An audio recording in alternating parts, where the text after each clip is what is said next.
So far, there have been heavy movement of people outside Accra and Kumasi to regions that could not or may not experience the lockdown, which began at 1 a.m. today. Speaking at an interaction on Sunday, Mr. Oppong Nkrumah noted that strict measures of mass gatherings and social distancing was expected to be observed or enforced across Ghana. Teams for contact tracing and testing of at-risk populations had apart from the restricted regions. That is how come you will find out that in the deployment of the teams for contact tracing, they deployed people in other regions apart from Greater Accra and the Greater Kumasi regions for the purposes of our conversation. So contact tracing and testing is not limited to Greater Accra and Greater Kumasi alone. Additionally, we are also asking residents of the other regions to respect the social distancing and preventive etiquette generally, but also more especially when engaging persons who have rushed into other regions ahead of these restrictions. Any such persons who have come into your regions, we encourage you to also advise that they keep in touch with the local health authorities and report if they do have any symptoms, etc., so that immediate attention is taken. But at the same time, observe the social distancing and preventive etiquette that we've been speaking about. But there are teams, both of police, military, health, in the other regions that will be assisting us with contact tracing and testing. So contact tracing and testing is not just limited to Greater Accra and Greater Kumasi.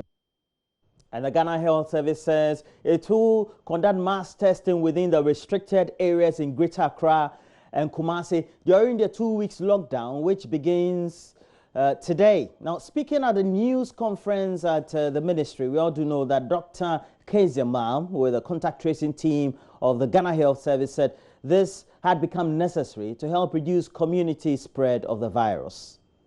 So currently what we do for contact tracing is to be able to identify the people and the places the case has been in contact with 4 days prior to symptoms showing, and following all these people for 14 days.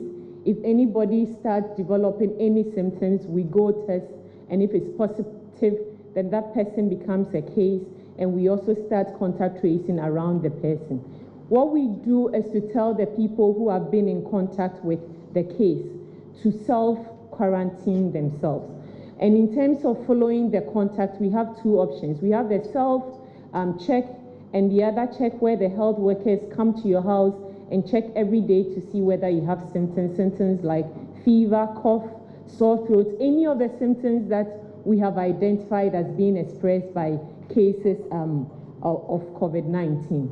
So we will continue doing these things in the areas that there will be restrictions, but in addition, there will be enhanced surveillance. So what we will do is that in the areas where we've identified that as hotspots, in the houses where cases are, we will zone a certain area around the house, depending on the person's occupation, the kind of interactions they've had, the number of cases, and the lifestyle in the community, and then visit these households, one, to take information about the people, list them, so that subsequently, if we need to do something, it's easier. Two, screen them in terms of the symptom diary, and then the last one would be to test them. We are doing this to be able to catch the cases early and treat, and also reduce the chances of the cases being spread to other people. Meanwhile, the Presidential Advisor on Health, Dr. Anthony Nsiasare, has assured that government has procured and also received enough test kits to aid the whole process. The hinted plans are also underway to extend the mass testing to other parts of Ghana. Kumasi are doing our tests. Noguchi, from what we've heard from them, they have about 10 PCR machines. And their capacity for a day is about 800 tests. And then KCCR has 2, which is about 20%. So I would say that they can do 20% of 800 tests. We have, as we speak now, we have enough test kits. Jack Ma from Alibaba sent recently some test kits to us. We understand we can do about 40,000 tests from the consignment that they gave us. We brought in about 10,000 test kits also, and there are about another 40,000 test kits on the way coming. If you use the test kits, what is more important, because you are doing PCR, is we do normally take samples from the nose or the throat. And you can also, if somebody can produce sputum, you can also use sputum. So what is limiting us at the moment is the sputum gas. I think we have about 5,000 of plus. And then we have also the test, the sample taking, some swabs also. We have some, but we are bringing in more. So within a week, we have enough to work and do a lot of stuff. That's why I said that this evening, we'll be able to do the quantification, how much we can do, and our target, so that we can use that one to monitor our progress. So we have enough test kits as we speak now. And as I said when I was giving the presentation, we are also now going, KCCR, Noguchi, as I know, is now doing some tests of some samples of rapid tests which has come in. And when they finish that one, then there's a policy which is going to be in place through FDA, Noguchi, and then Ghana Standard Authority. And then we will introduce the rapid tests, especially for surveillance to determine the prevalence of the disease in various communities. Alongside, the spokesperson of the National Chief Imam, Sheikh Arimiyahu Shaibu, has warned defiant imams against holding congressional prayers within this period in their respective areas as a precautionary measure to prevent the spread of coronavirus. Sheikh Arimiyahu Shaibu says the temporary lockdown of mosques is in the interests of the general Muslim population, who stand a higher risk of exposure and contracting the virus if they continue to congregate and use common facilities at mosques. He spoke to Latif Idris at the residence of the National Chief Imam. We still have reports of some imams who have remained recalcitrant. The directive of the President and that of the eminent National Chief Imam are still holding congregational prayer. For such imams, probably their sense of the risk perception of the spread of the coronavirus disease is very low. And so they do not see the risk. And we want to appeal to them to adhere to the protocols as directed by the President and as supported by the eminent National Chief Imam. What are the risks? One of the risks is that the risk of congregation. Congregation leads to contacts, and the contact is one of the means by which we spread disease. Use of the space where we prostrate, for example, is one of the risk factors. If an infected person prostrates where he breathes through his mouth or through his nose on the very spot where he prostrates, and another person uninfected comes to also prostrate at the same spot, he has the risk of being infected by the coronavirus. So therefore, the closure of our mosques to daily congregational salah or canonical prayer still remains in force. The closure of our mosques to the performance of Jumu'ah remains in force. He does so at his own risk. It is most likely the security agencies may come around for monitoring, and they may pick an imam for questioning. To stop the spread of coronavirus pandemic, all markets in the Bono East region will be closed down today. So they have been closed to pave way for markets to be disinfected. And this is in accordance with the national exercise of mass spraying and disinfection. Bono East Regional Minister Kofi Amwakohene appealed to the general public to cooperate with authorities in this important exercise. And Sabit has been following through. Effective Monday, March 30th, 2020, there will be restrictions on movement of persons in the Greater Accra and the Greater Kumasi metropolitan areas for a period of 2 weeks. This forms part of government's measures taken against the spread of the coronavirus pandemic. Here in the Bono East region, however, on Monday, March 30, all markets across the region will be disinfected in accordance with the ongoing mass spraying exercise across the country. Bono East Regional Minister and Member of Parliament for Atibubu Amantin constituency, Honorable Kofi Amakohene, disclosed this to journalists. I wish to kindly inform the general public and the good people of the Bono East region that under the Ministry of Local Government and Rural Development nationwide disinfection program on COVID-19, a mass spraying exercise of markets will be conducted in all the 11 municipal and district assemblies in the Bono East region on Monday, 30th March 2020 at 5 a.m. The exercise will be conducted in all 11 municipal and district assemblies across the region. The exercise is part of government's effort to prevent community spread of coronavirus in the Bono East region. In this regards, all markets in the Bono East region will be locked down on the said date to prevent obstructions during the exercise. Mr. Amakohene appealed to the citizenry to cooperate with the exercise, which will be supervised by the security agencies. I wish to make a passionate appeal to all market queens and traders in our markets to cooperate with the Regional Coordinating Council and comply with the ban on activities in the markets on Monday, 30th March 2020. The general public is informed that the chemicals to be used for the spraying exercise are not harmful to human beings, and as such, there is no cause for alarm. I urge the municipal district chief executives in the region to liaise with the members of the security councils to provide security for the exercise. Let all cooperate as stakeholders to make this exercise a success. Reporting for Joy News, Anas Sabit, Techima.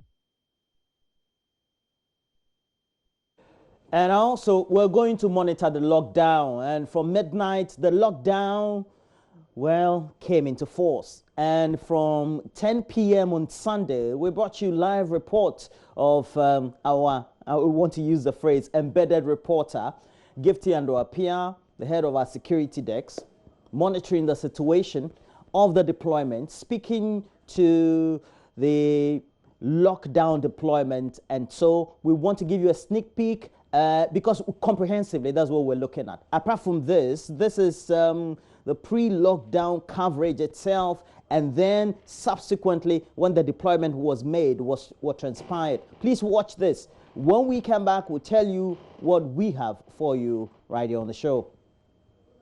You need to observe identification properly. The coronavirus is not a joke. So please, it's a serious matter. Don't go and see someone and say it's my friend. If he's not supposed to pass through, the person is not passing through. That's all. If he's exempted, he's exempted.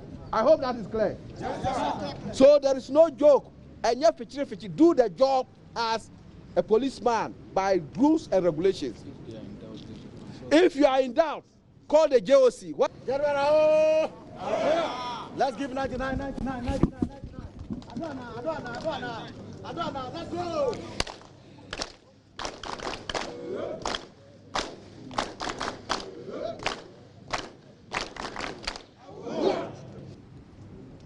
PPEs will be delivered to your duty points. We'll get a team that will come to your point and deliver PPEs to you. Minutes to the top of the hour, 1 a.m., the crucial moment that we're all waiting for, and finally, the PPEs have arrived. At least the police officers we're seeing here are wearing their gloves, so their gloves have been provided to them. Some of them have been receiving their masks as well. And so finally, the PPEs required for them to go out have just been provided.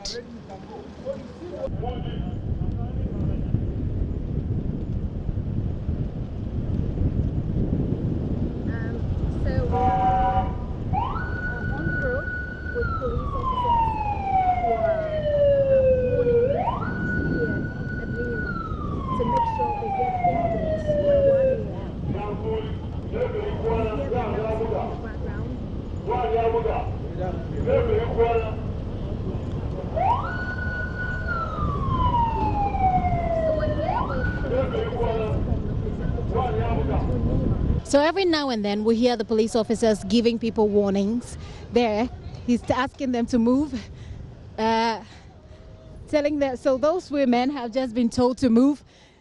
They're asking themselves to move to get ready to get into their homes. So see those young men there running away when they saw the police. But of course, you don't need to run away. It's not 1 a.m. yet. It's dead silent. I've just seen one taxi moving around as well. But I'm hoping to get to see what the destination of this particular team that's supposed to be monitoring Nema will be. Well, there you see one person. So every now and then we hear the police officers giving people warnings. There, he's asking them to move, telling them, so those women have just been told to move. They're asking themselves to move to get ready to get into their homes. So see those young men there running away when they saw the police. But of course, you don't need to run away.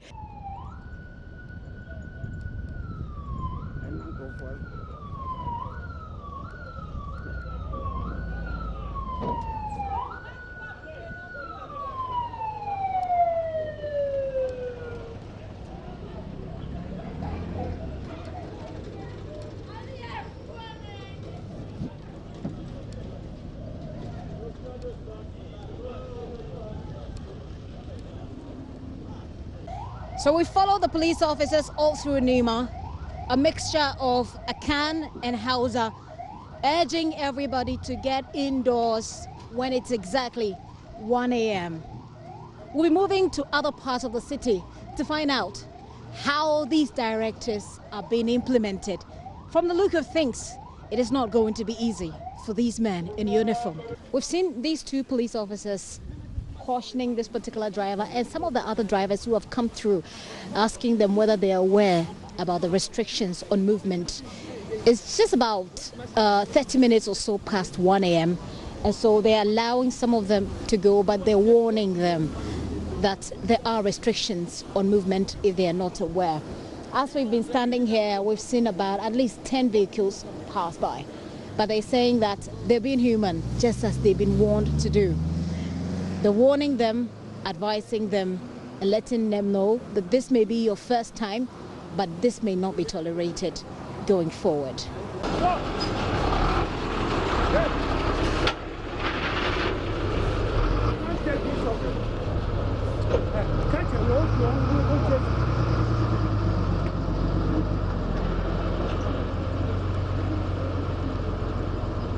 This is one of the recalcitrant drivers that you may find. He was being ordered to stop.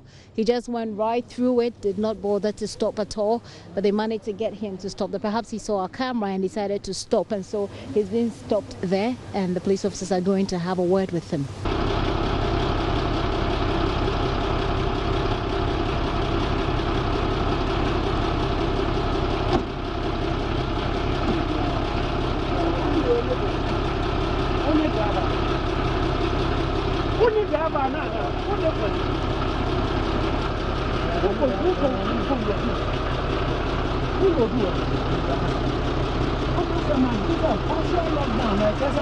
Okay. Let's go. All right. So we're here at the Ayumensa toll booth. This is one of the places mentioned today earlier, if I should say, at the press conference when the ministers or when governments tried to announce how this lockdown was going to be. Ordinarily, it will be very busy. Vehicles coming in, vehicles going out. But it's eerily quiet here. And all I'm seeing here are these gentlemen here. A number of vehicles, just about 5 vehicles or so that are stuck. I see here on my right-hand side 3 police officers quietly sitting down. I try to engage them. They just say, we've blocked the road. So there's no going in and no coming out from here. Right behind my camera, I see a set of police officers as well, also observing the rules right there. These gentlemen here have been sharing very interesting stories with me. They just don't understand why they've had to be in this position. But let me try and engage them to find out whether or not they didn't know this was going to happen. So you were telling me your story. You said you were working. Yeah, we were working somewhere in Darfur, trying to provide. We're providing power. We're a solar power, business based out of Tema, and so we're virtually providing essential service, which is power, to a customer. And then, due to the nature of the job, it got a bit hectic, and then we ran late into the night. We've been doing this for the past 3 days, and so finally we got to go home, and then. Here we are at the back. We do understand that there's a curfew and everything. But you did know that it was supposed to start social distancing. So you did know it was supposed to start at 1 a.m. Did you know that? Yes, I did. But you see, for me, my customer is paramount. I cannot leave my customer in darkness. But we're looking at the virus that is killing people. So your customer may be paramount, but you do also agree that what we're trying to do is to stop the spread of a virus. I understand that, but also I'm not faulting anybody, but I think that discretion also counts here, because if indeed we are decent folk on our grind, if you know we are working, and so now that we are done, we need to go back to our families, and we can't. I'm not faulting the authorities, because it is indeed the law. But I also think that in certain cases like ours, we should be allowed to proceed. I've just engaged the police officers here. They don't seem to be ready to allow you out. What's going to happen to you now? Do you want to go back? Because you can actually go back this way, where you came from. Is that an option for you right now? Well, I don't think we really have an option, but we'll see. We're just thinking it through.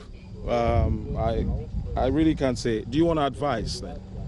No, I don't know. I don't know what you're going to do. I mean, I really feel for you, but this is also very important for us to stop the spread of this virus.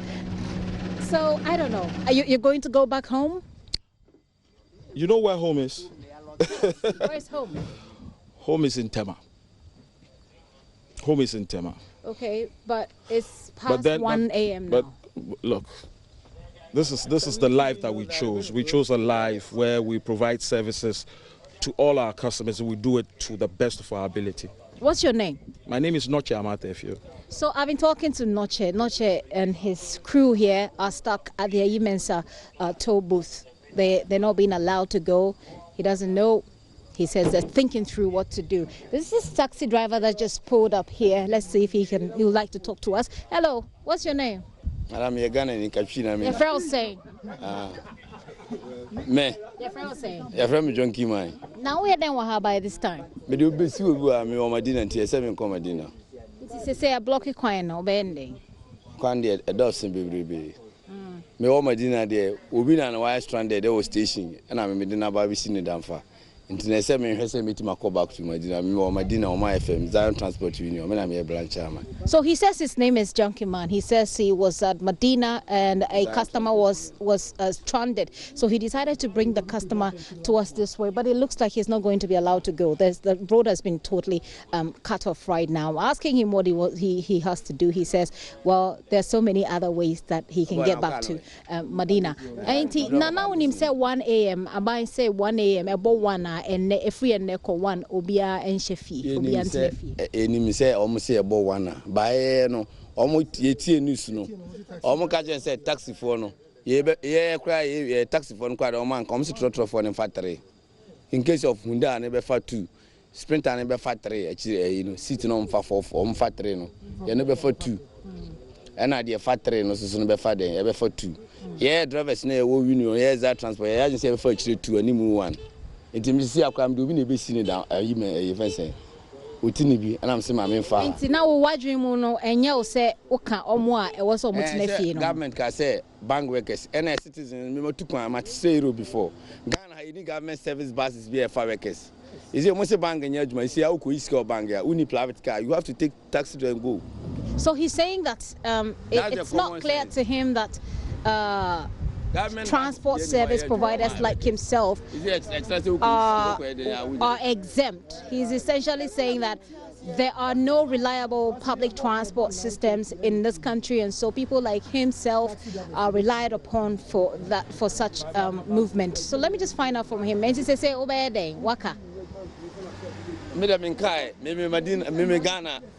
Accra, baby, I say, Omubo Barrier, I say, me escape, I meet my escape. And it's obey. Who say, Beria, Omo Marco Kakurumuna, Omu free baby, or my becani, everything be on my buffy. As I say, what pack you are, then I'll be. Naming Kai. See, I'm so many make shaky reverse. But them quiet route be by taxi drivers, the only Zakra, you could tell route, and some I buy you could tell route. So he's saying that. So he's essentially saying that he knows other routes through which he can get back to wherever he wants to. He wants to go back. He says if they don't allow him through, he's just going to turn around, and he knows where to go. And to be fine. Aye. Okay. So I just asked him, what is he going to do? Is he going to tell us the route he's going to use? He says he won't tell us because that will be blocked as well. But if you look right behind me, it looks as if it's getting piled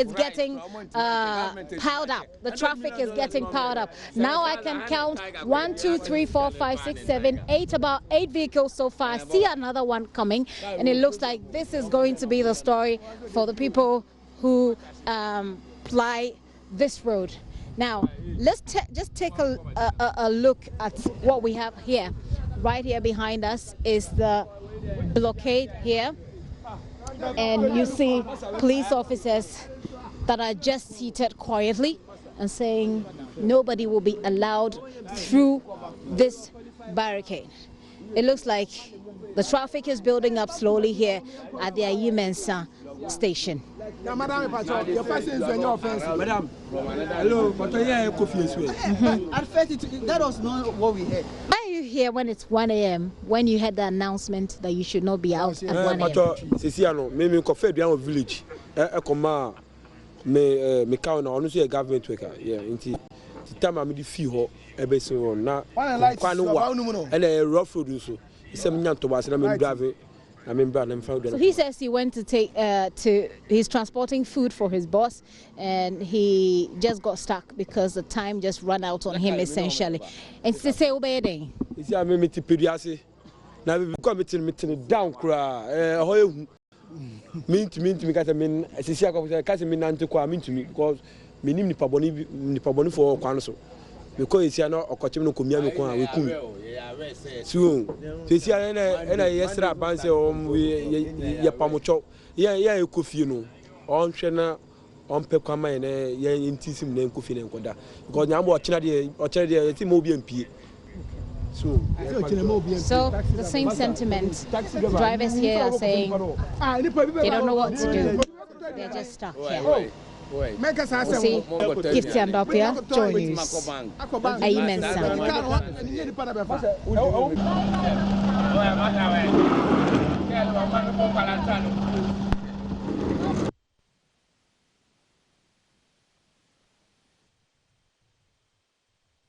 Tell yourself.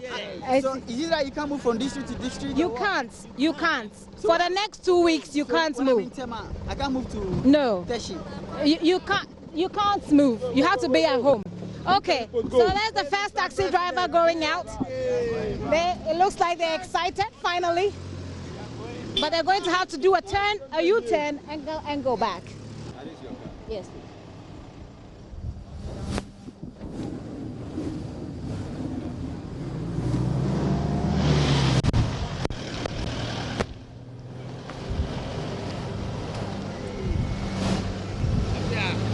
That's right.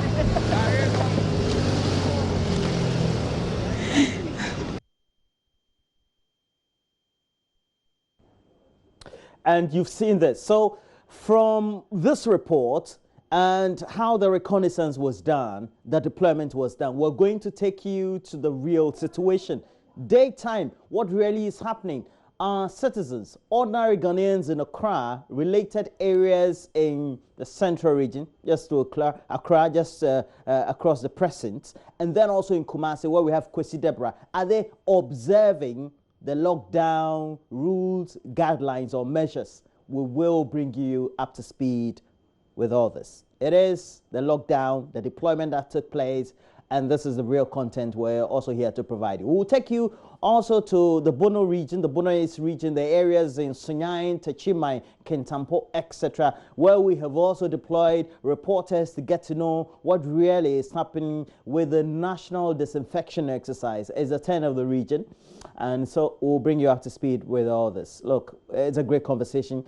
Great education, all of us want to know. We'll speak to anonymously some health professionals to get to know. The team, that's the government team, announcing that they will provide the PPEs, they will provide the PPEs, etc. Have all these institutions been given all these facilities? If they're working, in what situation do they work? We want to have some conversation with those in the front line of health. Stay with us. We'll be right back with the news. This.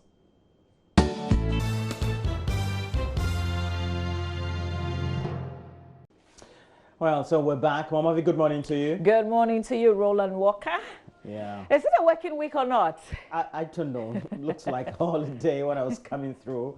I felt like maybe I'm overdressed for, should I want maybe a Friday wear or something of the sort, you know. Yeah. But, you know, you enter the studios and you know that looks like it's business. So, it's true. So, well, good morning to all of you staying at home, and we hope that you're not just staying at home, but you're also taking the necessary precautions even as you're home. I realize that, Roland, I don't know about your kids, but I had a bit of a tough time trying to explain that mommy has to go to work. I didn't. Okay. I think my kids slept late. I'm very sure they slept late. Yes. But by this time they're sleeping. But the thing is, it's also about trying to orient families, and it's part of the package for today. Because once it's a lockdown, you also have the responsibility as a parent to then reorient your family, whether it's your wife or your husband or your children, especially when many of them are just young. They know, or they think they know a lot about everything, and you have to explain to them that we have a lockdown and these are the things that you can and can't do. Exactly. Well, let's jump straight into the newspapers. As you can see, we're social distancing, so remember to do same wherever you find yourself. I'll start with the Daily Graphic newspaper. We're going to put the paper on the screen shortly. We will review what's on the front page and what's on the back page. So here we go with the Daily Graphic newspaper. Banner headline: halting spread of COVID-19. Stay at home measures begin. The stay at home measures begin. And it comes with a picture of the IGP James Opong Buenu, the Inspector General of Police. Also, President, others donate into COVID-19 fund. Still on COVID, it's actually what everybody's writing about these days. Churches bear brands of offering holidays. All right, so thought we're going to put the paper on your screen for you to see what's on the front page. But this is how the Daily Graphic looks today on the front page of the paper. Let's do the back page. Markets in Kaswa and Sawam also disinfected. This exercise happened in Accra, it happened in Kumasi, and then over the weekend, well, we saw Kaswa and in Sawam also going through the same exercise of the disinfection exercise. That's the story on the back page of the Daily Graphic newspaper. From the Daily Graphic, we do the Ghanaian Times, front page of the Times. Stay at home. President orders as 14-day partial lockdown starts today. 10 Guineans test positive for COVID-19 to be repatriated. Ghana Health Service to conduct mandatory testing for all persons in lockdown areas. Government establishes COVID-19 National Public Trust Fund, or COVID-related on the front page of the Ghanaian Times newspaper. The 10 Guineans recorded to be positive. Yeah, it's very frightening. Yeah. On the back page, mad rush for foodstuffs, other essentials ahead of lockdown. This mainly happened on Saturday. And then Sunday, there was some crazy traffic as well in some part. People saying, well, they had to drive all the way to Nsawam, for instance, to get foodstuffs. Others going almost into the central region to grab some foodstuff. But we hope that wherever you are ready for this 2 weeks, except that there will be essential services. You can get out there and go and buy food. You can go to the markets. You can go to the banks, for instance. But there's a conversation that we'll be having, because as I was driving to work this morning, I didn't see a lot of vehicles, certainly not commercial vehicles. So how would people carry themselves into the marketplaces? People who do business in the market, who will be selling the foodstuffs. We'll be looking at all those as well. We're told your local wache seller, cocoa seller should also be working, even as we all go on lockdown. We will check to see if that's the situation. The Daily Statesman, front page of the Daily Statesman, 10,000 health workers get 10 million Ghana cedis insurance package. We won't intimidate anyone. Police assures and urges public to cooperate for COVID-19 lockdown success. President sets up COVID-19 trust fund. And this is how it looks like. The Daily Statesman newspaper today. They've got some boxing stories on the back page, though, and some football related. Not a lot happening in sport, obviously, because of the global pandemic, COVID-19. All right, the last newspaper that I have before Roland joins is the Publisher. This is the New Publisher. So front page of the New Publisher, panic buyers storm Accra Kumasi market as lockdown begins today. Millennium City Schools cash missing. And AMA, open letter to South Korea's ambassador to Ghana. And that's how it looks like by way of what's on the front page of the New Publisher newspaper. All right, Roland. Well, so we have to go to the Economy Times, and the Economy Times has on the front page, and Mama, this one will look, we need $1 billion. That's almost 5.4 billion Ghana cedis needed to put Ghana economy in shape, and that's from a former CEO of the Ghana National Petroleum Corporation, Alex Mould, there on front page of the Economy Times. You have it. Okay. Also, that Ghana to go back to IMF sooner than we thought. We thought, and this one is a story filed by Adnan Adams Mohammed of the Economy Times. Speaks volumes about, but it's also because the Bretton Woods institution has made available a fund for which we can have a drawing or a drawdown from it by various countries, including Ghana.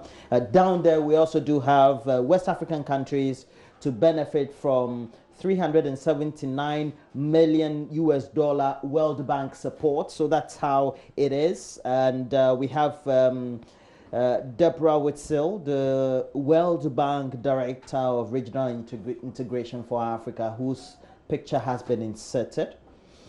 On the back page, we have the experts speaking on possibilities and measures to put in place when it comes to the lockdown. Remember, the lockdown started by midnight today. It's in force, and as we told you earlier on, based on what also Gifty and Wapia, the head of our security desk, brought us, we'll tell you what's happening in the day. That was a dawn report, so to speak.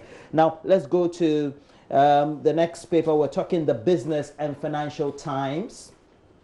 It has on the front page the economics continuing, and among the archives for today, we have Akufo-Addo pushes 1 billion Ghana cedi lifeline into economy, orders banks to reduce lending rate by some 2%. The problem with all these directives is that before these directives, the Bank of Ghana had been reducing the lending rates. They hadn't been reflecting in the actuals when it comes to what the real issues confronting customers when they went to the banks.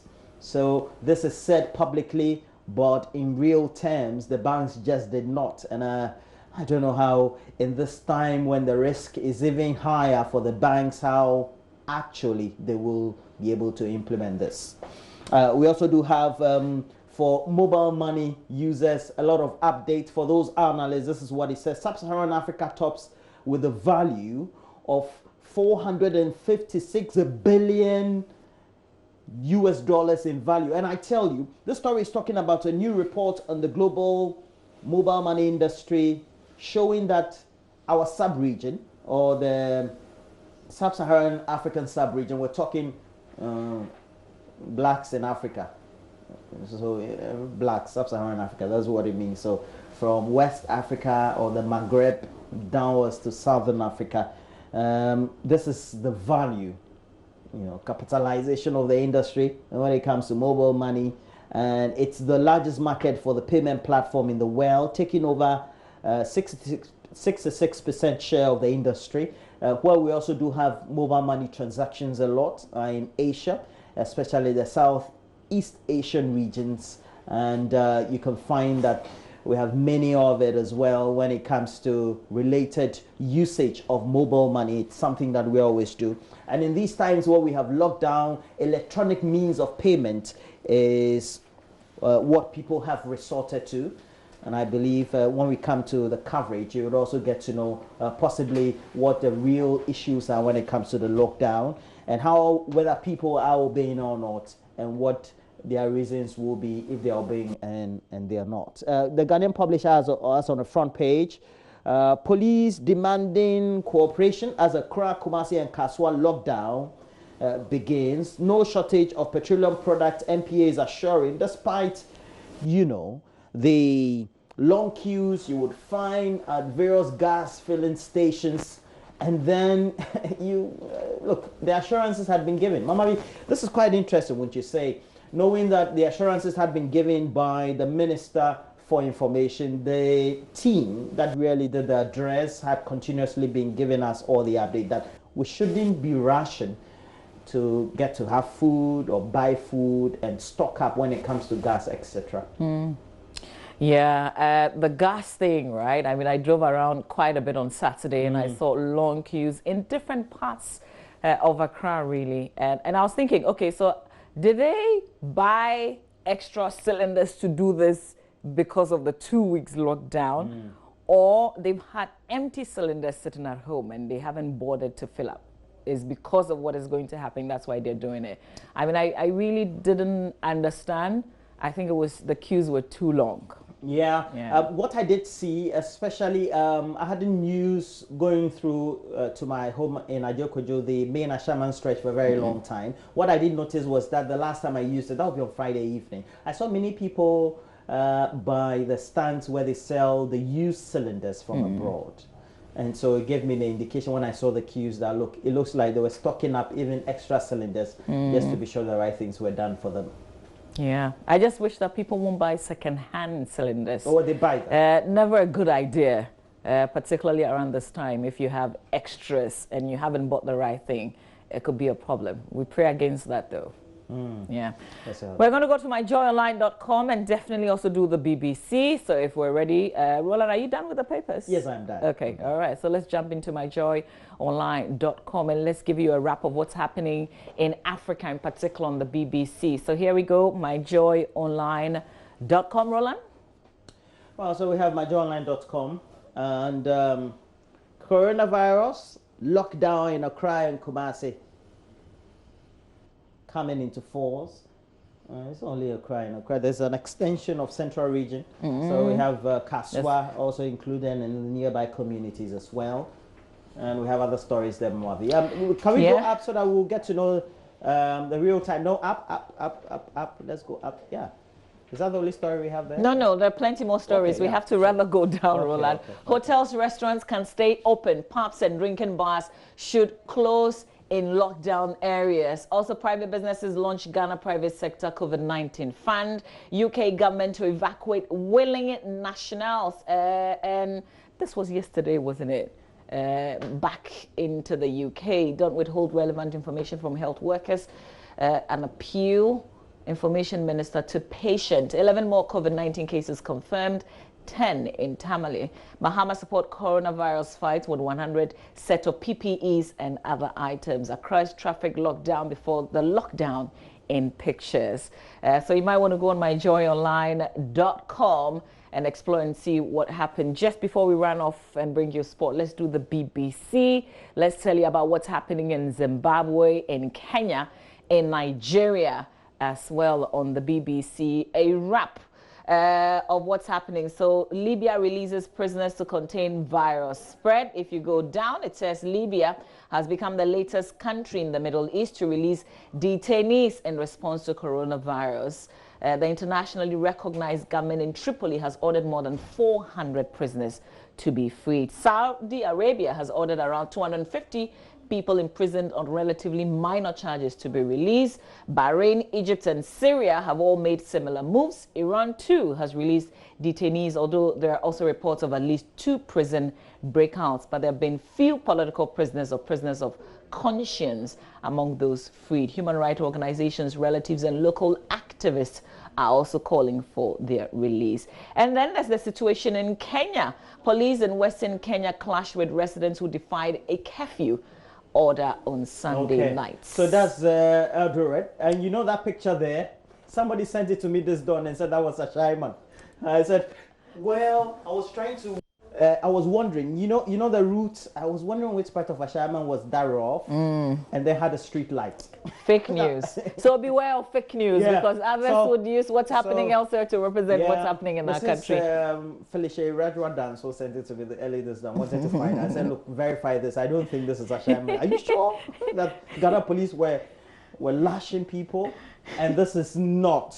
This is the slum of Eldoret in Kenya. And not Ashaiman. So there's a video shared online showing the residents pelting police with stones. Kenya imposed a dusk dawn curfew last week as a measure to reduce the spread of coronavirus. It has confirmed 42 cases of COVID-19. And then if you go down, you see the Zimbabwean story. Zimbabwe went into full coronavirus lockdown for 3 weeks on Monday, coming 10 days after confirming its first case.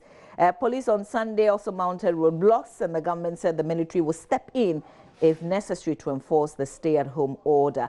But what is most worrying is the fact that hundreds of healthcare professionals are already refusing to work because they say they don't have the protective equipment. So that's the situation with Zimbabwe. Nigeria also announcing some lockdown in main cities. We'll explore that when we come back from sports. Roland Walker in sports. Some people say we should just give the title to Liverpool. Yeah, I agree. I agree, because before this whole lockdown coronavirus pandemic spread, there were 25 points apart the second team, and apparently until now they're about a country or two still playing football, and that's Belarus.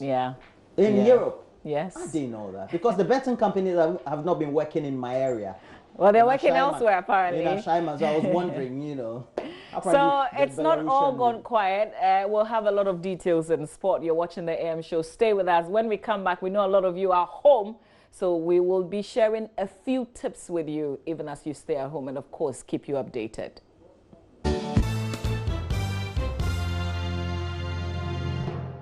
Hi, my name is Benedict Osu. Time to talk sports here on AM show. And of course, I know most of you out there are home relaxing. Yes, you have to stay at home. But it's our duty to always serve you and let you know everything that is happening in the world of sports. Even there's not much to talk about in terms of activity on the pitch, because all leagues, all sporting activities are on hold due to the coronavirus outbreak. But the little that we definitely will let you also have an idea of what is going on. And this morning we start the sports on a sad note with tributes pouring in for legendary Ghana striker Opoku Afriyie, popularly known as Beye, who died yesterday. Now, the feared striker, who is among the few players to have played for both Asante Kotoko and Accra Hearts of Oak, passed away in Kumasi. Here's Love FM's Calvin Owusu-Ansah on who Opoku Afriyie was.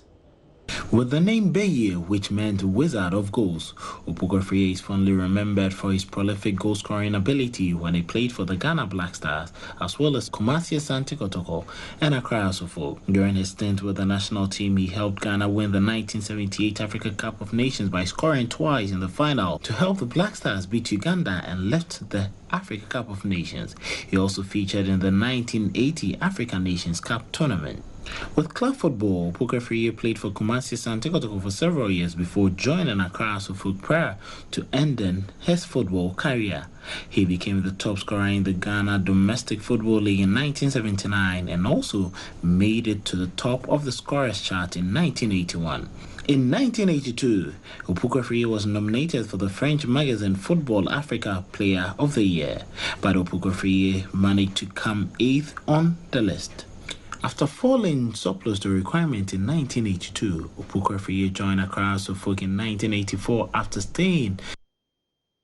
So that was Kevin Owusu answers a report on Opoku Afriyie, who he was, and sad thing there. The legend is no more. Well, Black Stars coach Siki Akono yesterday tweeted that Opoku Afriyie was very instrumental during his days at Kumasi Asante Kotoko, and was talking about the fact that he will never forget the wise counsel he gave him during his time there. Other players have also tweeted and sharing, tribute for the departed Opoku Afriyie. May he so rest in perfect peace. Well, away from that, Black Stars player Samuel Owusu has donated 125 cartons of hand sanitizers to the Football Association, and the player who currently plies his trade in Al Fayed in Saudi Arabia through the Owusu project decided to back his words in the fight against COVID-19 with the donation of the sanitizers to be handed to clubs in locations that have recorded cases. Well, speaking on behalf of the player, CEO of the Owusu project,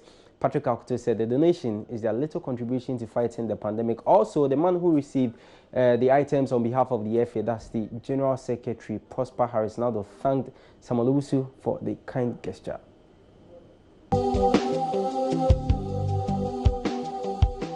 We are in a very critical moment of our lives. The global pandemic has sparked a high level of fear. Of course, if you do recall, only yesterday the president has called for a partial country lockdown in this country. So, as part of our widow's might from the Black Stars winger, Samuel Owusu, we call it the Owusu Project, it is important that we contribute our widow's might to help our people. We have contributed about 2,000 sanitizers. This is our way of contributing, ensuring that we continue to observe the basic precautionary measures that have been touted by the experts. We want to express our appreciation for the kind gesture. In times like this, hand sanitizer is really a product that is in need. And so the Football Association, we want to thank him so very much. He's benefited from the football family. If he looks back to give to the football family, we can only thank him and then urge others to also emulate the kind gesture as we all prepare ourselves to combat this virus, which has really locked us down. We hope that it will contribute significantly in ensuring that we all keep safe in these difficult and frenetic times of our times in Ghana. And we continue to engage, and we continue to urge everybody to continue to follow the protocols given to us by the state. As we follow the protocols, I believe that we can quickly come back to normalcy as soon as possible.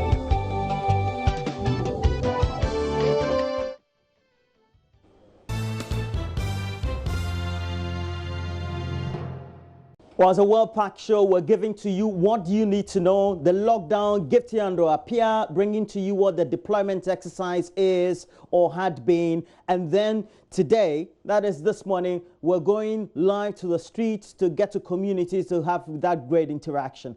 And also on the side, we're speaking to psychologists, those who tend to have family guidance, counseling, etc., to get to know if we're supposed to live in communities, and let's say, for example, we have compound houses and all that. How do those households in those houses, for example, tend to live in such a way that they don't spread diseases or even go according to the guidelines of public health safety? So we'll speak to a number of them. Now, Erastus Asaridonko is in Sunyani, and it's where we're bringing to you live. There's a national disinfection exercise ongoing, and Erastus is going to tell us where he is and then give you a brief as to what has transpired so far. This time, the Bono region is where the whole exercise is. Erastus, what can you tell us? Well, so we are currently in Sunyani in the Bono region, and today we are inside the Sunyani Central Market, and that is where the disinfection exercise is taking place at the moment. So we have inside the market, we have men with the mechanized knapsack sprayers, as you can see in there, doing the spraying at the moment. So we are starting from the Sunyani Central Market, where we are doing the disinfection. On the streets of Sunyani proper, we also have the vehicle sprayers also going around doing the streets as well. Let me remind viewers that we have not witnessed or recorded any case of COVID-19 as yet in Sunyani, but then this is a precaution to try and make sure that we do not witness or record any of such in the region. And so currently we have these men, many of them scattered across the market, and they are doing the disinfection all across. We also have another team which is spraying directly into open spaces as well. They are also on the streets of Sunyani. Then we have the drone people, the team with the drones. They are also doing the disinfection of open spaces. So this is what we're covering for you today, this morning, and then we'll be moving to the streets to capture the other ones as we go on. So as you can see, we are doing a more detailed spraying inside the market, and there is another team that is doing the open space, and it's quite a fairly large market indeed. So we are starting from somewhere. There are many of such spraying gangs all scattered across the length and breadth of the Sunyani Central Market. We have other teams as well in the Bono East and the Ahafo regions, and that is where they are also covering similar exercises. I'm here with my colleague Precious Semevo. Precious, run us through how many markets do we have? How many are we covering so far?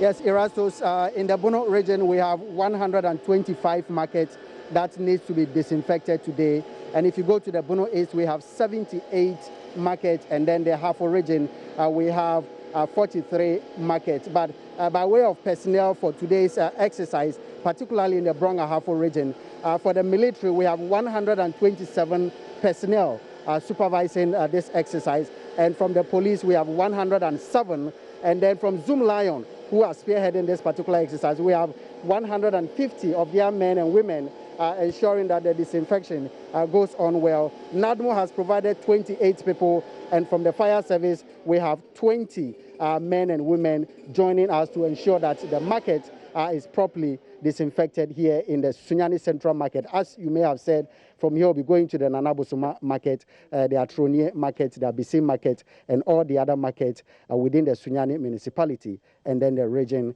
as a whole. But in all, Zoom Lion is providing about 2,000 personnel for the entire exercise in the three regions. Well, a short while ago we saw the regional minister following with her own team as well. But Precious, let's talk about this. We have not witnessed any case yet in the Bono region and the Ahafo regions as well. Would you say this is an overkill? Well, it's not an overkill. Prevention, they say, is better than cure. And as you may be aware, this thing started in Wuhan, in China. But here we are in Ghana, having to deal with it. So if it is in Accra, as well as Kaswa, Tema, Kumasi, and other parts of the country, it is only fair and proper that we start preparing ourselves against COVID-19 here in the region. So I think it is the right thing that we are doing, and hopefully, as the Traditional Council said, we will not record any COVID-19 in the region. Roland, let me also give you updates as we were traveling from Kumasi to Sunyani with regards to the lockdown. On the road at Tabri toll booth, for example, we saw many commercial vehicles that have been stopped, passengers who are behind the toll booth. They were not allowed to cross over to Kumasi because authorities say that they are not allowing, the vehicles to be crossing over with large numbers of people. So quite a number of vehicles have been stopped at the toll booth there, and that's just by way of information. So inside here, you can see still within the Sunyani Central Market, we still have other teams that are still doing the disinfection. So let's try to speak with some of the people here. This is the MC for Sunyani. So let's get her take on the disinfection exercise. What are we trying to achieve this morning? Good morning and thank you very much. For now, because of this COVID-19, everyone fears. Nobody wants to die. And therefore, there's a need for us to also prevent ourselves. And apart from the COVID-19, we know that other bacteria, fungi, and other viruses can also cause humans as far as our health is concerned. And therefore, the Ministry of Local Government, the assemblies, NADMO, Zoom Lion have also come together to help combat all kinds of diseases that may be caused by these bacteria and, for that matter, viruses. So that is why today the people have all come together, including the media, military, the forces. We've all come together to help disinfect our market, since it is a congested area, and therefore if we are able to combat these diseases, at the end of the day, at least we'll be able to combat the COVID-19 and many other diseases that are caused by these viruses, and for that matter, the fungi and bacteria. We have people who are trooping in from the lockdown areas, Accra, Kumasi, and other areas, trooping into the areas like Sunyani. Any plans in place to ensure that all these people are captured and screened for something? Thank you so much. Yes, when we had the info that people are trooping in, what we did is that we asked all the assembly members within these areas for them to go around with their unity committee members to find out where people are moving from Kumasi and, for that matter, Accra. And so I think we have some communities like in Krankrom and many other places where we've noticed that people are there. And so as we speak now, the assembly members are taking their data, and then with the Ministry of Health, Dr. Paul Napier and then her team, they are also moving to those places to find out and first of all identify whether some of them have fevers and many others. Again, we have also sensitized the people that if they suspect or a friend of theirs or a family members travel from Accra, the first thing is that as soon as they enter the house, they should enter to the washroom, wash down thoroughly, and then spray their luggage before they are given even a seat to sit and for them. And again, they should also observe the social distancing. I think with this in place, we'll be able to combat it to some extent. Thank you very much, Madam MC, and that's the MC for Sunyani. Justina Owusu Banahene.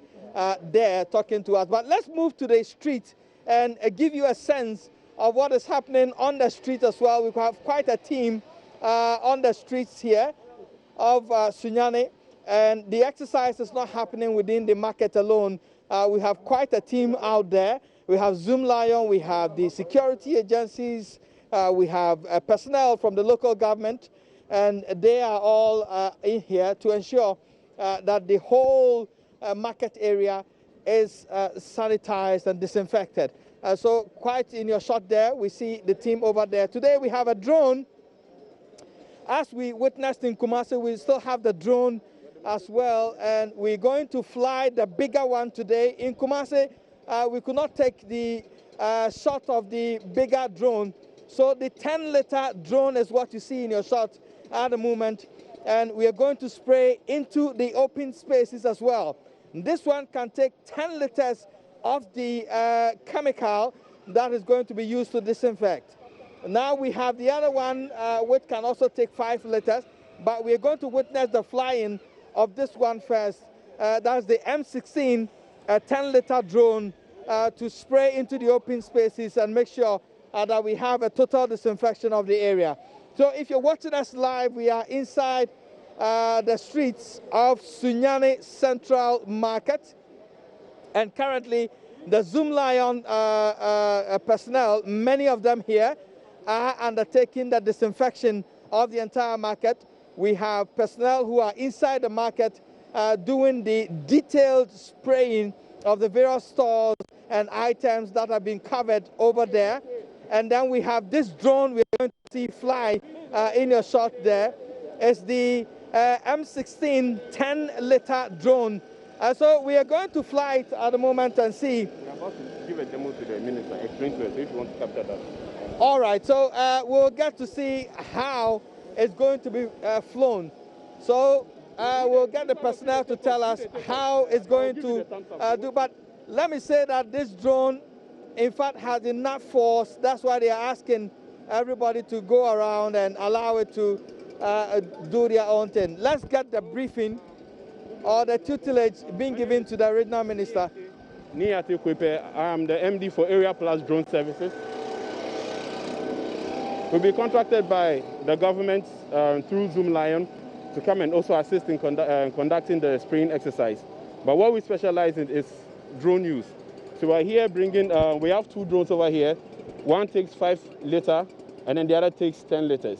So we're going to give you at least a demonstration before we start our exercise to go on. Okay, thank you very much. So that's the briefing to the regional minister, and now the team is ready to fly. 4.7 kilometer radius. You see these wires? Yes, so how are you going to protect our wires for us? The wires. Yes. And the drone also has sensors around that. Once it gets close to an object, automatically it stops by itself. So we put all those measures in place. Okay, thank you. Well, so we're going to see the drone fly now. It's ready for action. As you can see there in your shot, quite a number of media personnel here catching the action. And you can see it ready in itself for flying. The other time in Kumasi, we saw the 5-liter drone M16 fly. Today we are seeing the 10-liter M16 drone fly to disinfect the open spaces. So it's ready for takeoff. And there we go. And it's in the air already. And it's like a giant bird lifted itself off the ground.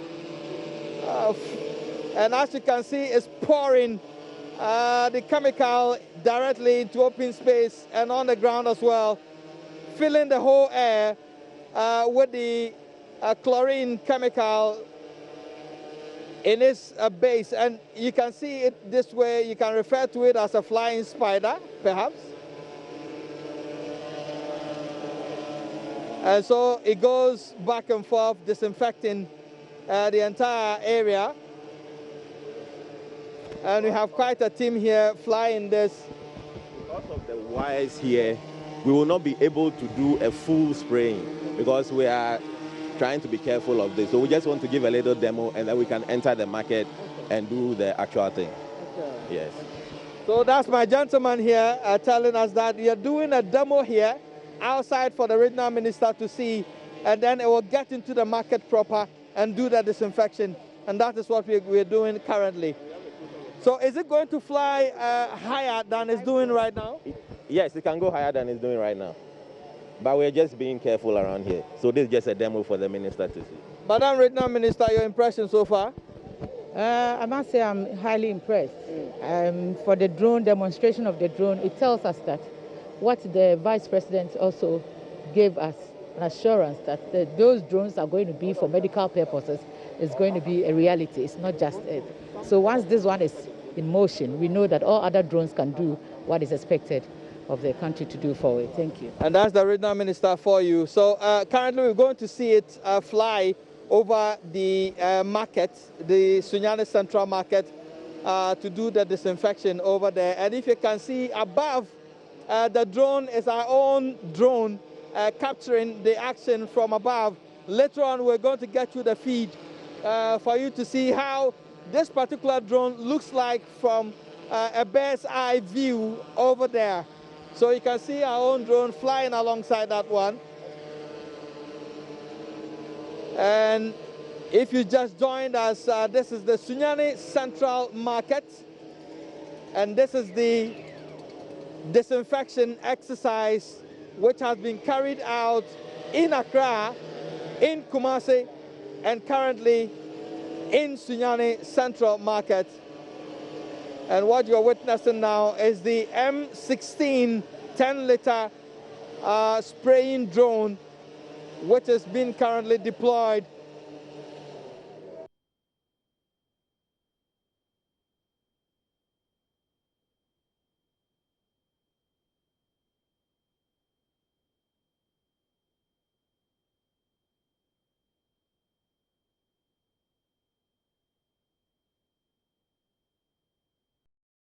is here, so let's have a word with her as well. Mama, and yeah, disinfected my market, yeah, spray mu, yeah, hasa the niyama airco. At the end, I will expect to say basi. Me that was say, woman menya sa kwenya we. The ebesi and say, by the end of the spraying or disinfectant, no, ebema and one kitten kitia, a one market ha. That you know, a day a however bread any pie dano, a bit free. So she's expecting that this exercise will kill microbes and other things found in the market, not the COVID-19 alone. What do you want to know concerning the spread of the virus? What do you want authorities to do? Because Sunyani has not witnessed any case yet. Me pese authority no ehune se. Nipa bi mu no every mia abewura kroyi mu. Enti Ministry of Health and Director of Health me stress oma ne nkrofo ngwura kron kitwa ewo ha no na yenyi sa nipa yi no mpie na yen quarantine omo said be ya omo fa yare ni bi free baby emma ha sunyanman. So that's the market queen, and she says they suspect that people are moving in from the lockdown areas into Sunyani, and it's their expectation that the health ministry and government will liaise with the local authority to fish them out and put them under quarantine to ensure that they do not spread the virus around if they have any, and that's her expectation. So the market queen herself is here. There are other market women here. They've closed their shops and they are ensuring that the exercise becomes a success.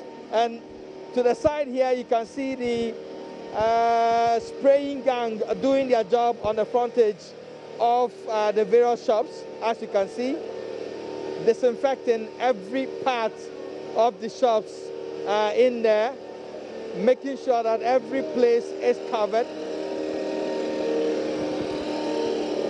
And that is the detailed spraying they are doing.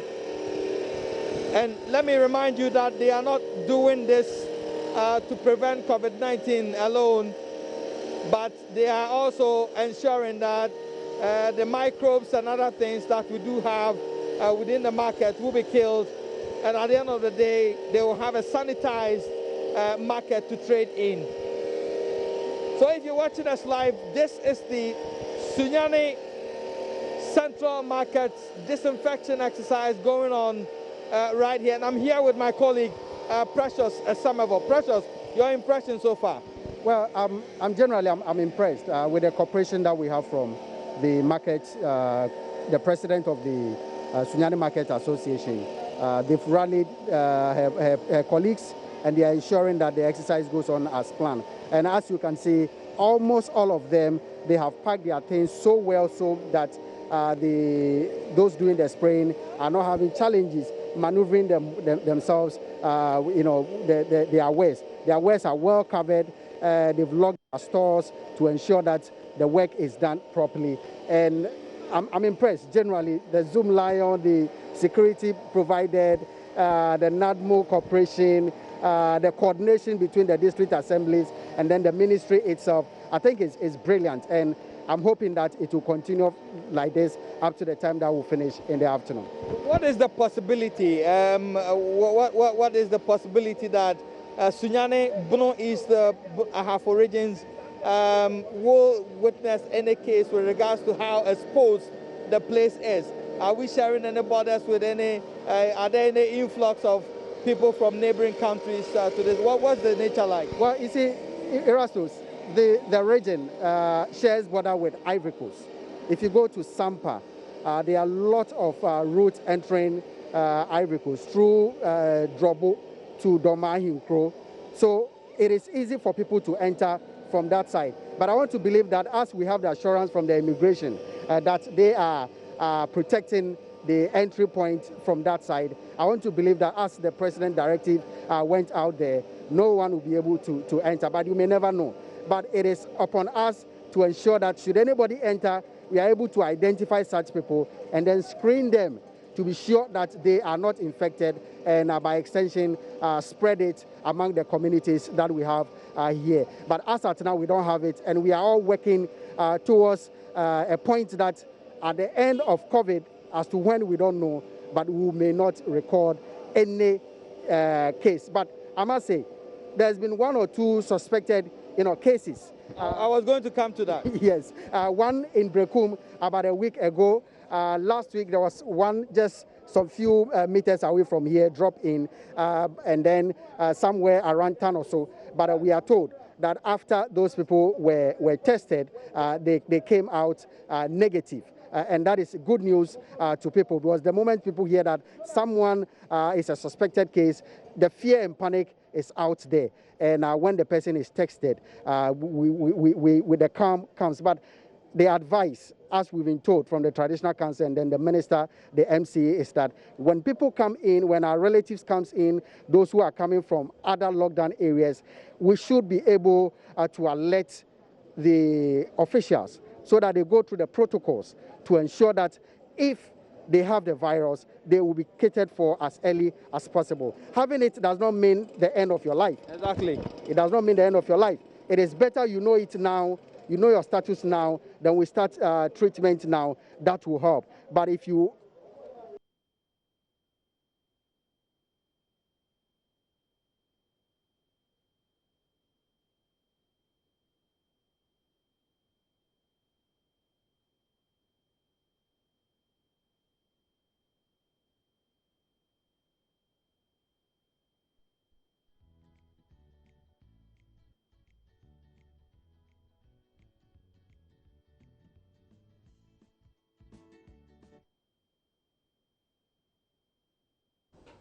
Well, so we're bringing to you this live coverage. It is the national disinfection exercise that has now been moved to the Bono region. We have Bono East as well. A number of our correspondents deployed to make sure we bring you comprehensive coverage. Erastus Asari Donko is on that beat for us. But right here in Accra, in Kumasi, the lockdown areas or cities, we're going to comprehensively bring to you what you're seeing. That is, whether the lockdown is ongoing or not, how it is being undertaken, whether as ordinary citizens we're obeying as well. And Nana PSA will be the reporter in Accra, and then we'll have Kwesi Deborah in Kumasi giving us sneak peek of what we need to know. The communities, the streets, what the police are doing by way of the checkpoints, and also the routine checks they are doing in the communities as well. We'll bring all that to you live here. This is what we want also to tell you. Just in case you live in any of those communities, how are you observing the lockdown? Make sure that you tag us on Facebook, join us on TV, let us know the pictures that is still or video that you have taken so far. Tag us also on Twitter at Join Us on TV. Let us know so far what you've observed. But as families are locked up, how should they be observing all this? What is the effect psychologically of being cocooned in a small area? For example, in the community that I grew up in, Ashaiman, we live in single rooms, chamber and halls. We share lavatories or toilets or bathrooms, and we lived in crowded communities, so just like you find in Nima, Mamobi, many of those areas as well. So psychologically, how should you psych yourself up? So we'll be having a psychiatric. Dr. Eugene Dodoy is a consultant psychiatrist, but also a lecturer with the University of Allied Health Sciences at Ho, the Volta Regional Capital. He'll be talking to us. Dr. Paul Odro is going to talk about the likely effect of the public health implications of having people in crowded areas all put together, not going about their business, and how they need to maintain that sort of health and sanitary conditions. And then Amos Kevin Annan is a guidance and counseling expert, is going to tell us how the families need to psych themselves up. Make sure that you stick and stay, but we'll take you to the interaction that MFA Apo had with the Minister of Information, or the Minister for Information, Kojo Nkrumah, that was late yesterday, that was the evening of Sunday, and we'll tell you what we need to know. But the situation is still on, the mass disinfection exercise. We'll take you to Techiman, and we'll bring you the latest update just straight away. Let's see what's happening there.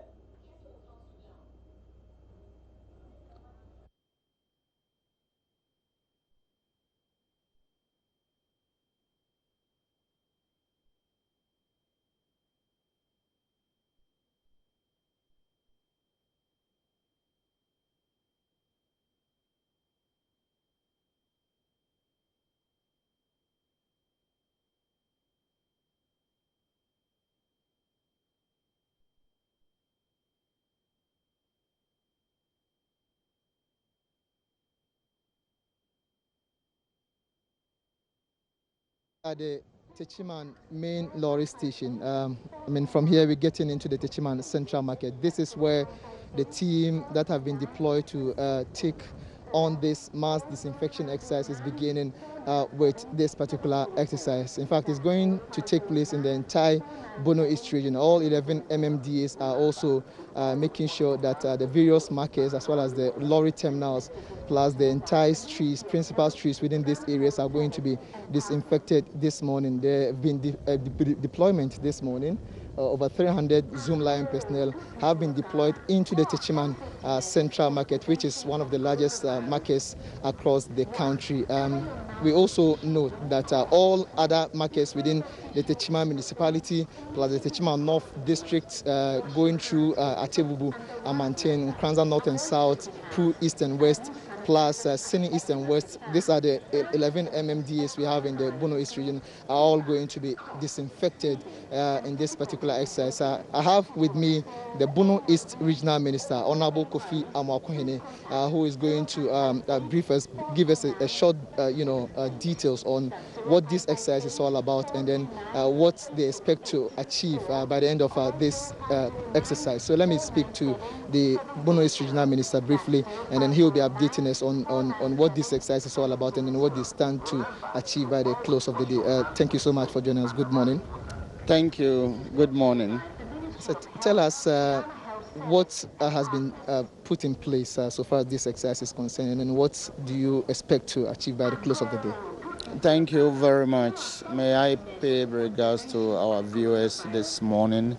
And then, as you can see, the whole place since morning has been crowded with machines, and then spray machines, chemicals, and then men. People who are coming to work, and then the security people who are also here to support and protect life and property. So we are lucky today as Bono East, because 78 of our markets are going to be disinfected, and I believe it's going to enhance our preparedness to combat this epidemic that we are faced with as a nation. So you could see the work going on, and I should say a big thank you to Zoom Lion Group, because putting up this intervention, I'll call it, within the shortest possible time is something commendable. And then I would also pay regards to our market women and the stakeholders in the market for such a huge market.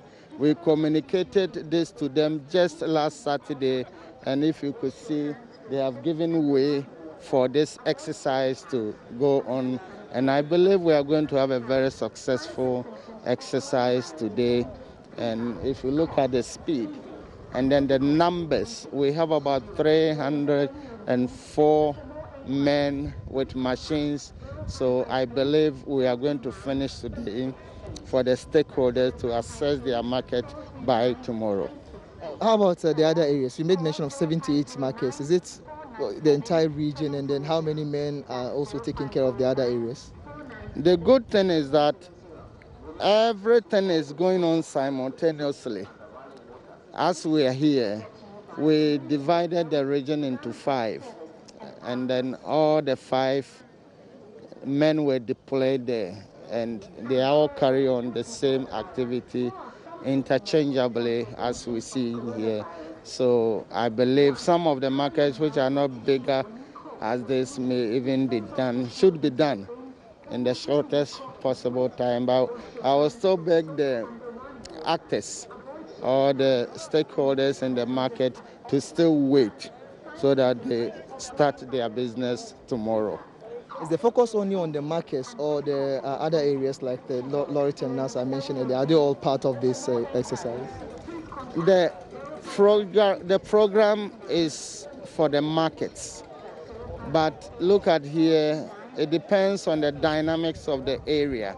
There are places that you see that the market, the station, the lorry park is embedded in the market, you understand? So a situation like that, then they will take it together. But where the market is at a place that you don't find infrastructure in the place and it's bare, listen, you cannot just spray the floors. But where the markets are embedded with facilities around them, then it's inclusive. Lastly, is it only for today or it might go beyond today, depending on if you're able to complete the exercise today? Is that the end of it? If not, is it possible it goes into tomorrow too if it's not been completed? Yes, it would have been possible, but the fact is that we did preliminary studies, and if you see that Techiman Central Market, which remains one of the largest markets in Ghana and Africa, we know we have about 300 men deployed here. So you could see that the target is to finish and on time, so that at least we will not bother the market women so much. So here they will finish. Other markets are not as big as this one, and I believe today the exercise would come to an end and for the people to access their markets. Lastly, Techiman is more or less like an entry point for a lot of the people who come from the north, from the Burkina Faso, Cote d'Ivoire, Mali, Niger. Are there measures being put in place here in the region to ensure that all these people who do come in and out of the municipality or the region do not bring in this virus here too? Thank you very much. There have been measures from the beginning of this epidemic. And then as it's a technical problem which needs technical approaches. So that is the reason why, in the wisdom of the executive, led by His Excellency, the President of the Republic, Nana Addo Dankwa Akufo-Addo, they needed to set up a technical committee with experts. And I believe it's been upon the advices that we've come this far. So because it has a global effect and then it has a national color also, we have a lot of information that are disseminated to the regions and then we operate it. So in the interim, the yardsticks are that we should wash our hands frequently with a running water. We need to maintain the social distance. Everything that's stipulated by the President and the WHO is the compliance, platform. But because the whole global world is shaking, locally we also have other little things for lack of maybe complete supply of logistics and other things, or economic implications. People have adopted to maybe a little salt there, which technically has not been earmarked. But I would also support some of these things, that we should look and approach the problem. We should decode it to our context as people, so that at least when the global rate increases, we will not fall short. So far, there have been a lot of things that we are following. This has just come to complement it. Thank you. Anna Sabit bringing to us what is taking place in the Bono East region. And I tell you, this is where we also would have to give you comprehensive update on all that is happening. Erastus Asari-Donkor is also preparing to give us more updates. He in Sunyani Central Market, going to other allied markets that have been designated for the mass disinfection exercise. We do know it is the Ministry of Local Government and Rural Development alongside Zoomlion, the other subsidiaries and other organizations that are putting this together. But we have to give you all the latest updates. It's a lockdown right here in Accra, Kumasi, a part of the central region that is just outside the precinct of the borders of Accra, where Kaswa and the other allied communities where we have the lockdown. We have deployment. Gifty and Pia had told you what had been happening since the deployment took place, post the deployment of the personnel and how ordinary people feel. What we want to do is also tell you what the real picture is on the ground. And for the families, how do we make sure that they are doing what they have to do? Psychologically, how do they psych themselves up? And so we'll speak to experts, and if they are related public health concerns that could arise if we have everybody, cocooned together in chamber and hall, single rooms, etc. What could be the implications? So we'll speak to Amos Kevinanan, who is a guidance and counseling expert. And then also Dr. Paulo Dro is a public health expert. Dr. Eugene Dodoi is a consultant psychiatrist and a lecturer with UHAS, that is the University of Health and Allied Sciences, that is based in the Volta Regional Capital. And I tell you, it is great education. But the evening of Sunday saw us interacting with the Minister for Information, Kojo Ponkroma, who also is a member of Parliament for Ofuansia Yerebi. That interaction took place with Emefa Apo. We will bring you a playback. And then when we have done or are done with that, we will come back and have some interactions with our notable experts, you as viewers, health practitioners on the front line, etc. But just watch this. And I want to know how far is too far. I'm in Dansoman Control. And can I move from Control to Dansoma Market? Or can I move from Dansoma Control to Dansoman Last Stop? I just want to know how far is too far. Thank you. Good evening, Joy News. My name is Elikem. I would like to ask the Honorable Minister, supposing you are indoors during this stay-at-home era and you have an emergency like a running stomach, an injury from whatever you are doing, and you want to get access to a medical care, how then do you get it? And what are the required information to be given to the personnel out there for them to assist you? Thank you. Hello, good evening. My name is Edem. I'm speaking from Waja, Sampavali. MFA, you are doing a wonderful job. Keep it up. I want to find out, please, for those of us who step out every morning to exercise, to take a walk, is this something we can still do within our immediate environment under the new directives, or this is also not allowed? Thank you.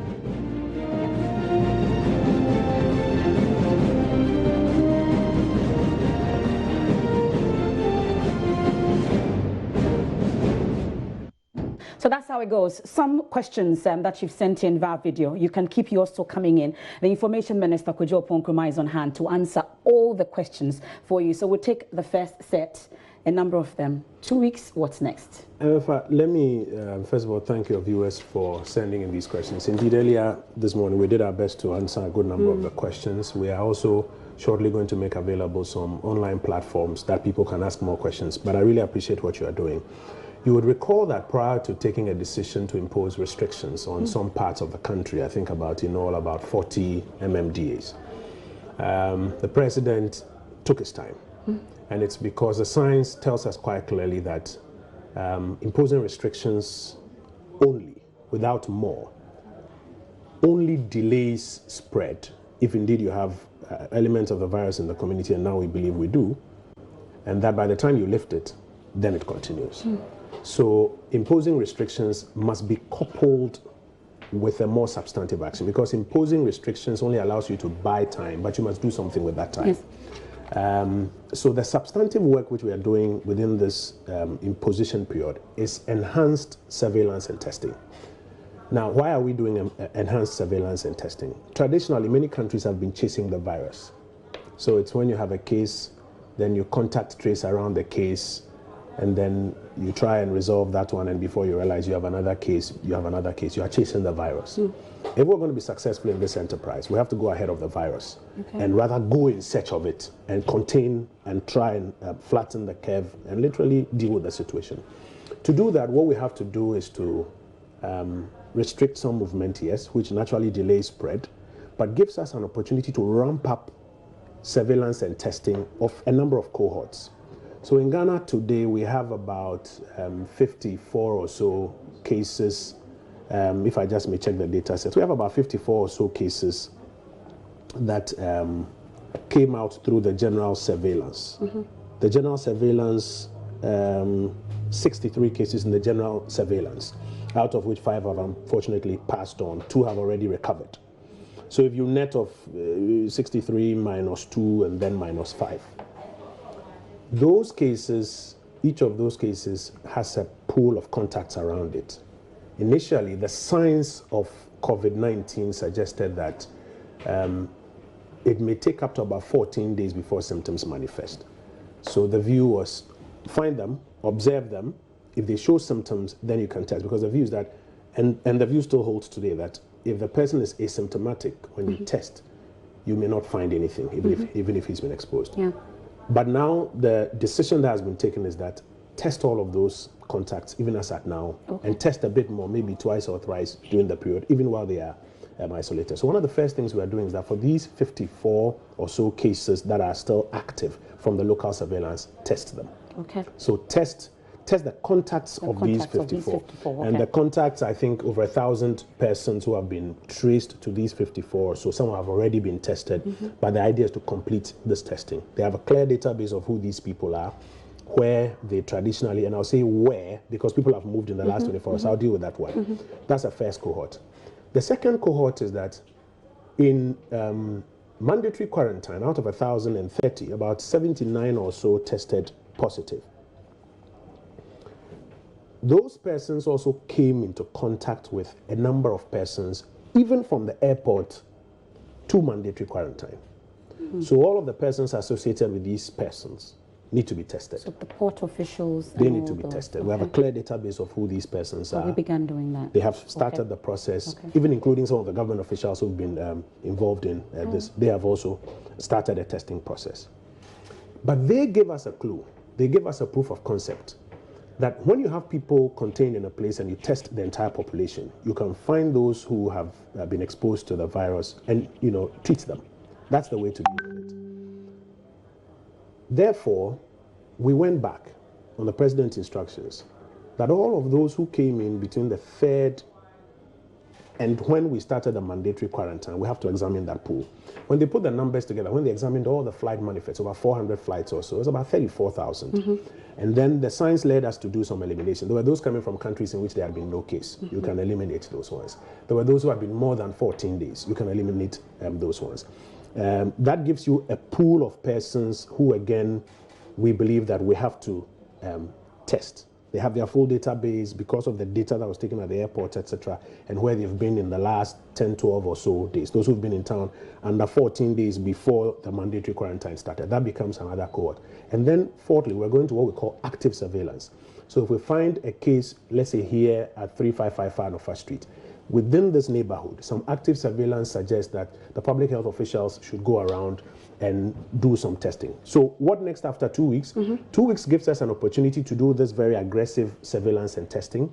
And then depending on the outcome of what we find, we're able to make a clear determination that indeed we have succeeded in containing it, or that some other consequential measures need to be taken. Let me quickly move to the second one. Before you quickly move to the second one, let's welcome our radio audience. Good evening and a warm welcome to the Lockdown. It's a COVID-19 pandemic special, and it's a special coverage where we're giving you the opportunity to ask all questions related to the restrictions that were announced by the president starting at 1 a.m. Monday morning. A number of you have a number of questions that you're seeking answers to, and the Information Minister, Kojo Oppong Nkrumah, is here with us. Also, Radio WA 92.1 FM is also live. Also on Love 99.5 FM in Kumasi, also live. Now on Joy 99.7 FM. There's a similar show also on Adum TV and all our Akan platforms, where the Deputy Information Minister Pius Hajide is also with my colleague Jerry Justice, giving you that opportunity to do so in Akan as well.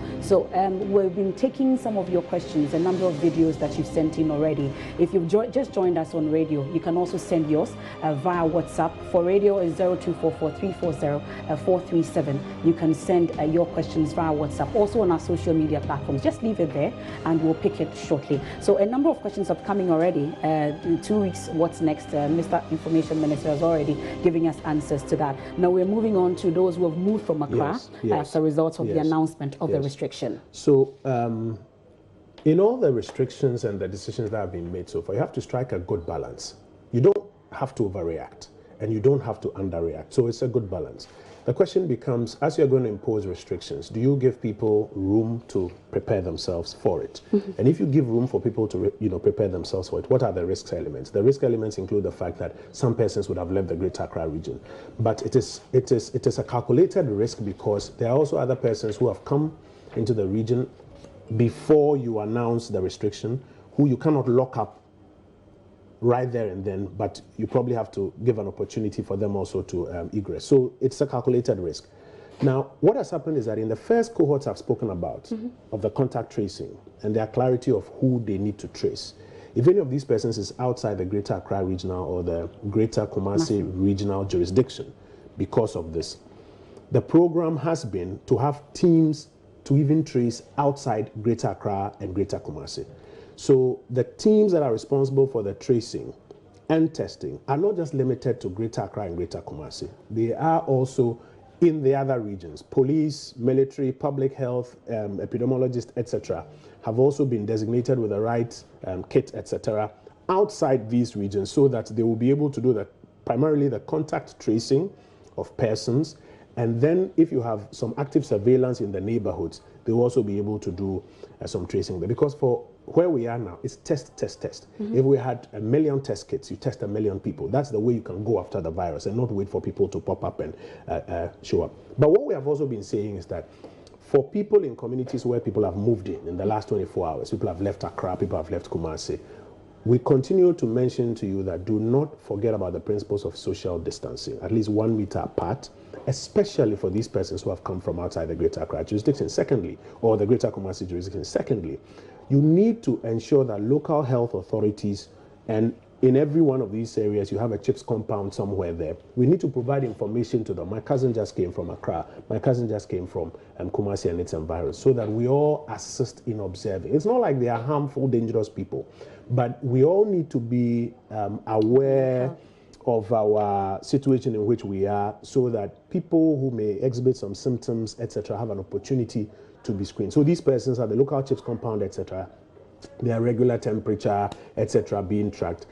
If social distancing is practiced, if any one of them has a condition, then it doesn't spread it, and it can also be quickly contained in these places. Finally, what we are doing is that we're also deploying a lot of technology to help us track people. So from the contact tracing point of view, if any of these persons are outside or have gone outside the jurisdiction, through the technology, we're also able to reach out to them on their mobile phones and request them to avail themselves to assist in this program. What we must be mindful of is the kind of stigmatization. It's not like something that when you get, you are going to die tomorrow morning.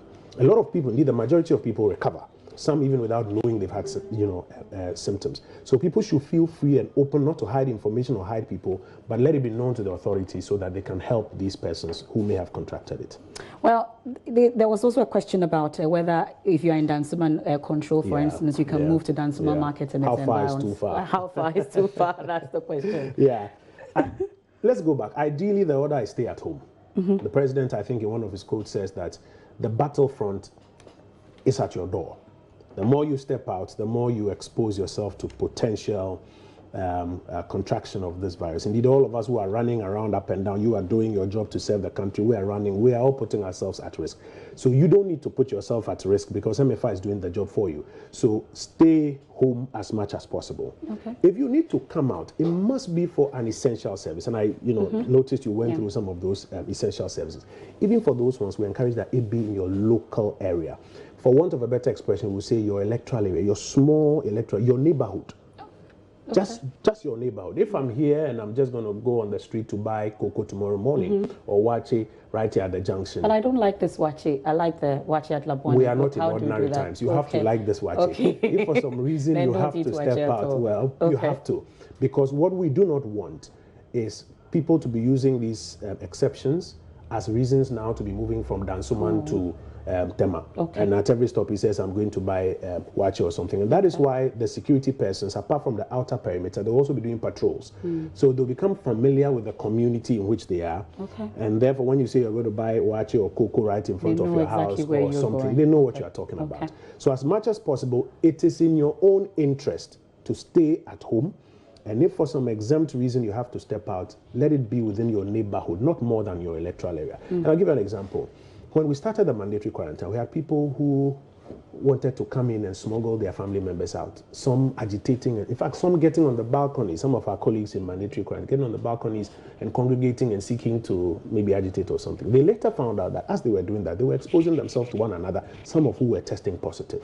So it is in your own, all the decisions the president has taken is in our interest. So if we say stay at home, please stay at home. If you have to step out, not more than your neighborhood, not far or further than your electoral area, so that we can contain this. Okay, so we'll try and then answer the questions quickly so we can take as many questions as possible. We have thousands of them, so we'll try to go through as many as possible. Well, great content or great information by way of what you need to know for the lockdown. And talking about the lockdown, we're monitoring the situation in Kumasi. It's one of the cities where we have the lockdown. Kwesi Deborah is somewhere around Edum and would want to go straight live to him. Kwesi, good morning to you.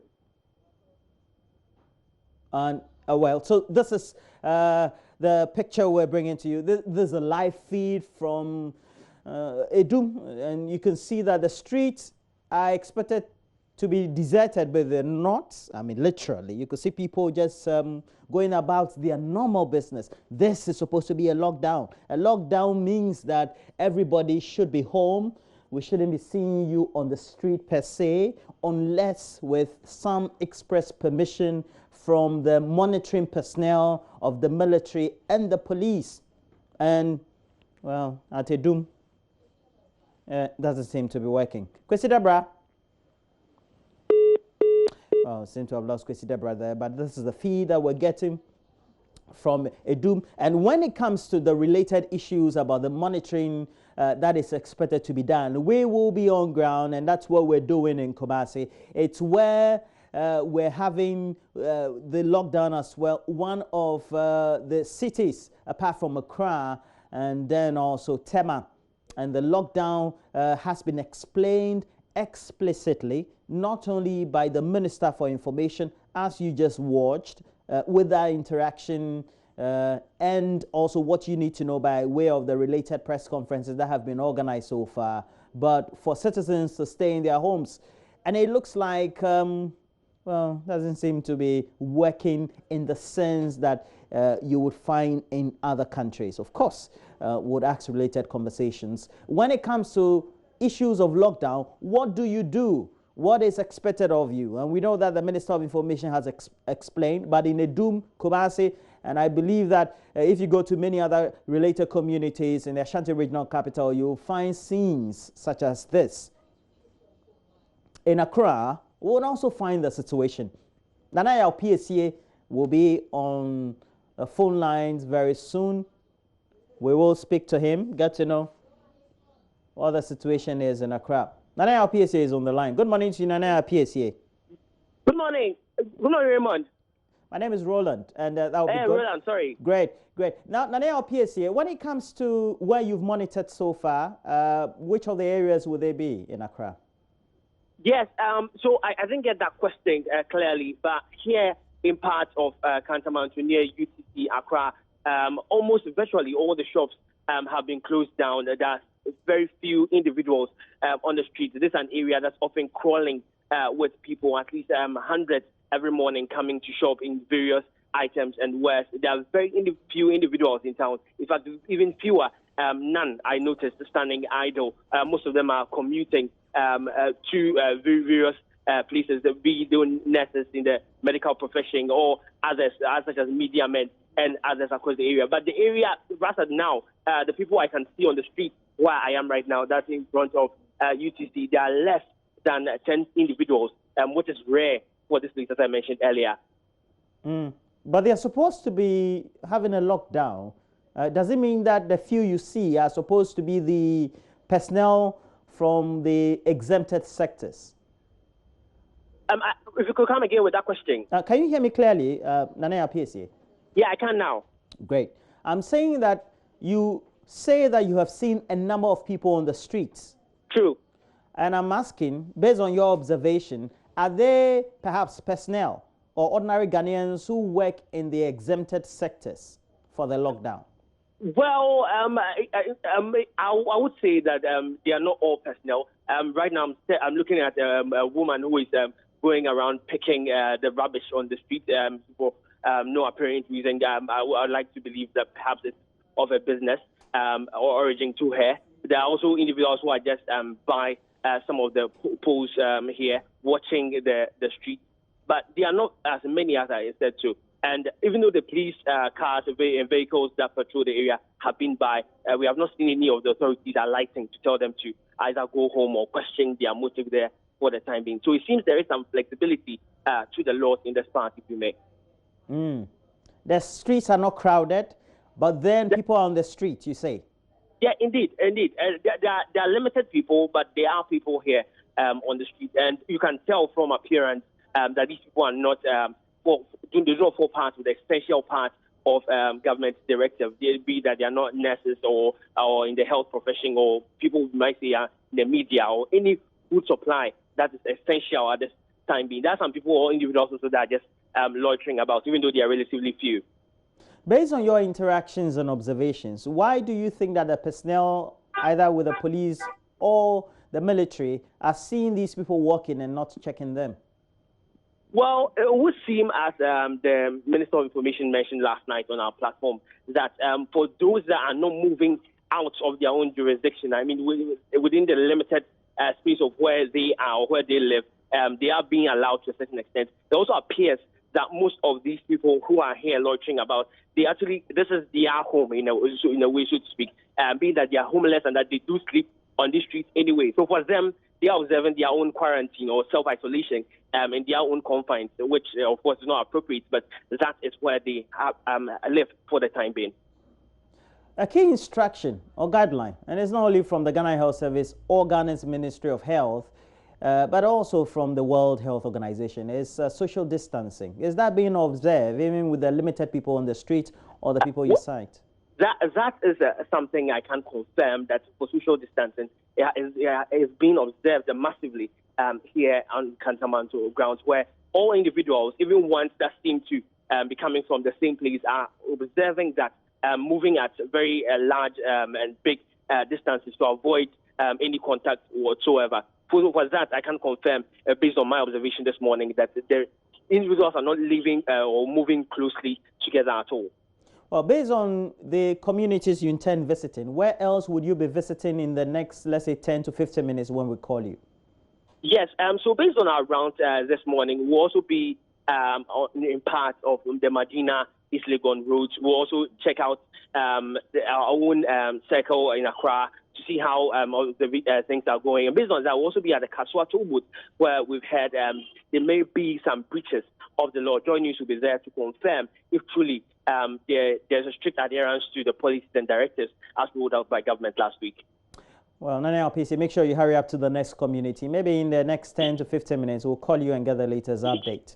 But in all this, we also do know that Kumasi is where, or the next city where we have the lockdown, apart from Accra and Tema. And we showed you live pictures from Idum in the Ashanti Regional Capital, where it looks like the situation is a replica of what the scenes are in Accra.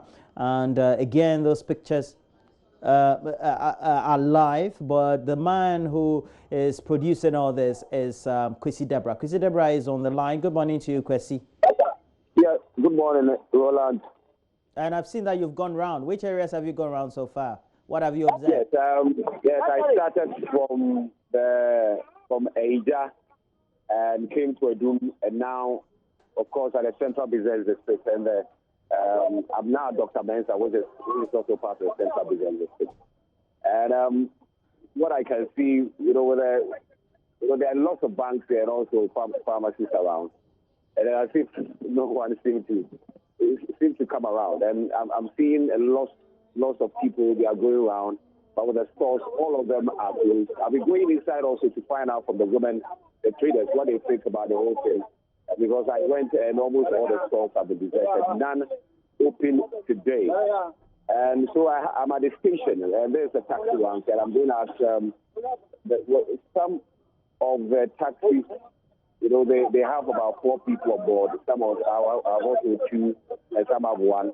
So I have the station manager here to speak with them, and he's going to tell us the measures that they've put in place, whether they are playing the president's directive or not. Then I call about I the buy and ask them to be no able to most of three, most of the car. I don't move below president directive.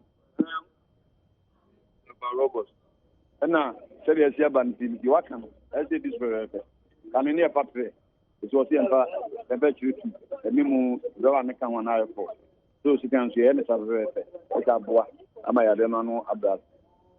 Okay, well, and as he says, they are following the president directive, so 2 people at the back and 1 in front, and include the driver, so making for. So that's what we are doing right now. But I know who should be no more so as a almost as a farmer.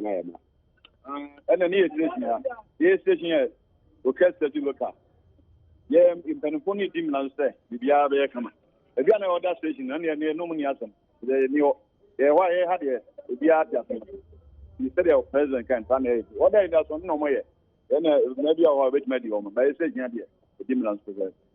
Well, and I'm asking about the observation that I made this morning with people, with all the taxis having about, beyond what has been directed. And he says it's not, they are following the president's directive. So I'm going to speak with some of the market women who weren't able to make it today. They came around and it's as if they are afraid. But then I was on her. That's on Ali. That's on. It's on me. Welcome. But my guy is Biamba. Biamba Joma door, Biamba, Biana Namjum. Like that. I said, what a door will be a crowd to me. You are there for a bath, in just one bath, so to BMB. Now, I didn't award the Obai. Ah, me say, the man says, I can be shy, I can be Lamba, will be amber. The mistake of me. And you can't switch me check a cranker if you should be a market in Beba and Sananka. Say the economy, me try to amber. As a store called BMB, the fellow Mr. Lucan, or Mark Campbell, BMB. As I ate to the amount of amber. So she says she came around, but nobody seems to be around. And she thinks no matter what she does, nobody is going to come into the market to, as well, come to buy anything from them. So they are going home. And now, Usu, SBA would you say be a bumblebee and Harman Cabit Martin? Bumblebee or Pan, the uncle read it. I think you police messages or inside that. And it is free. As a could be stop seeing out to one quarter. A public number to be. But on corner, but will be umbrella. Which may you be. But in a place will intend enough. So they say, look up home by am eating at it. Well, and she says they are afraid to go into the market and look things. Should they see any security personnel around, they will be ready to do business. But for now, since they can't see anybody around, and as I said, the market is deserted, so that's the situation. So that's what is happening in Kumasi today, and we'll be doing more. Well, thank you very much. Kwesi Deborah, a man monitoring the situation in Kumasi it's a lockdown, but it looks like, looking at the situation that also exists in Accra, Kumasi is still the same.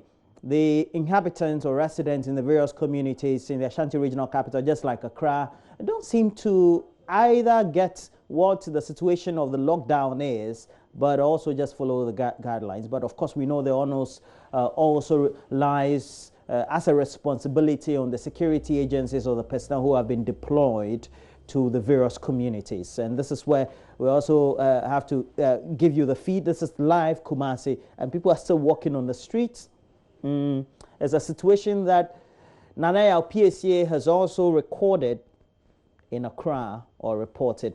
He's going to the next community we'll get to find, and look, this is what it is. People riding bicycles, just walking by, and these are questions. So you can see the type of houses, chamber and hall, compound houses, and many of them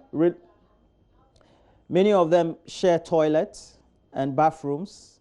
You leave your hall, you get into the hall of the next person.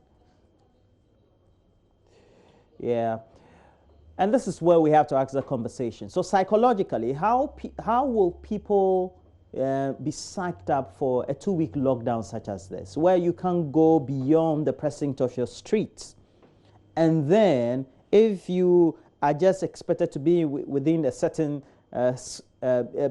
space in your house, in your chamber and hall house, or in your compound house, or whether in your semi-detached house, psychologically, how should you psych yourself up? We'll be speaking to Dr. Eugene Dodoi. He is a consultant psychiatrist and also a lecturer with the University of Health and Allied Sciences based in the Volta Regional Capital of Ho, and also guidance and counseling expert. Amos Kevin Anan would also be on the phone with us, and Dr. Paul Owusu Idru. He is a public health expert. All this coming up next after this break.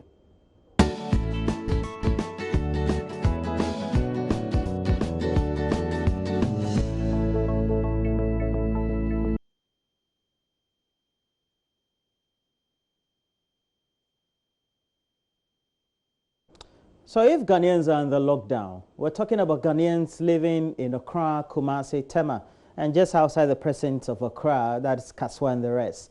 What will be their mental state of mind? Psychologically, how do they also cope just living in their small communities or houses, etc.?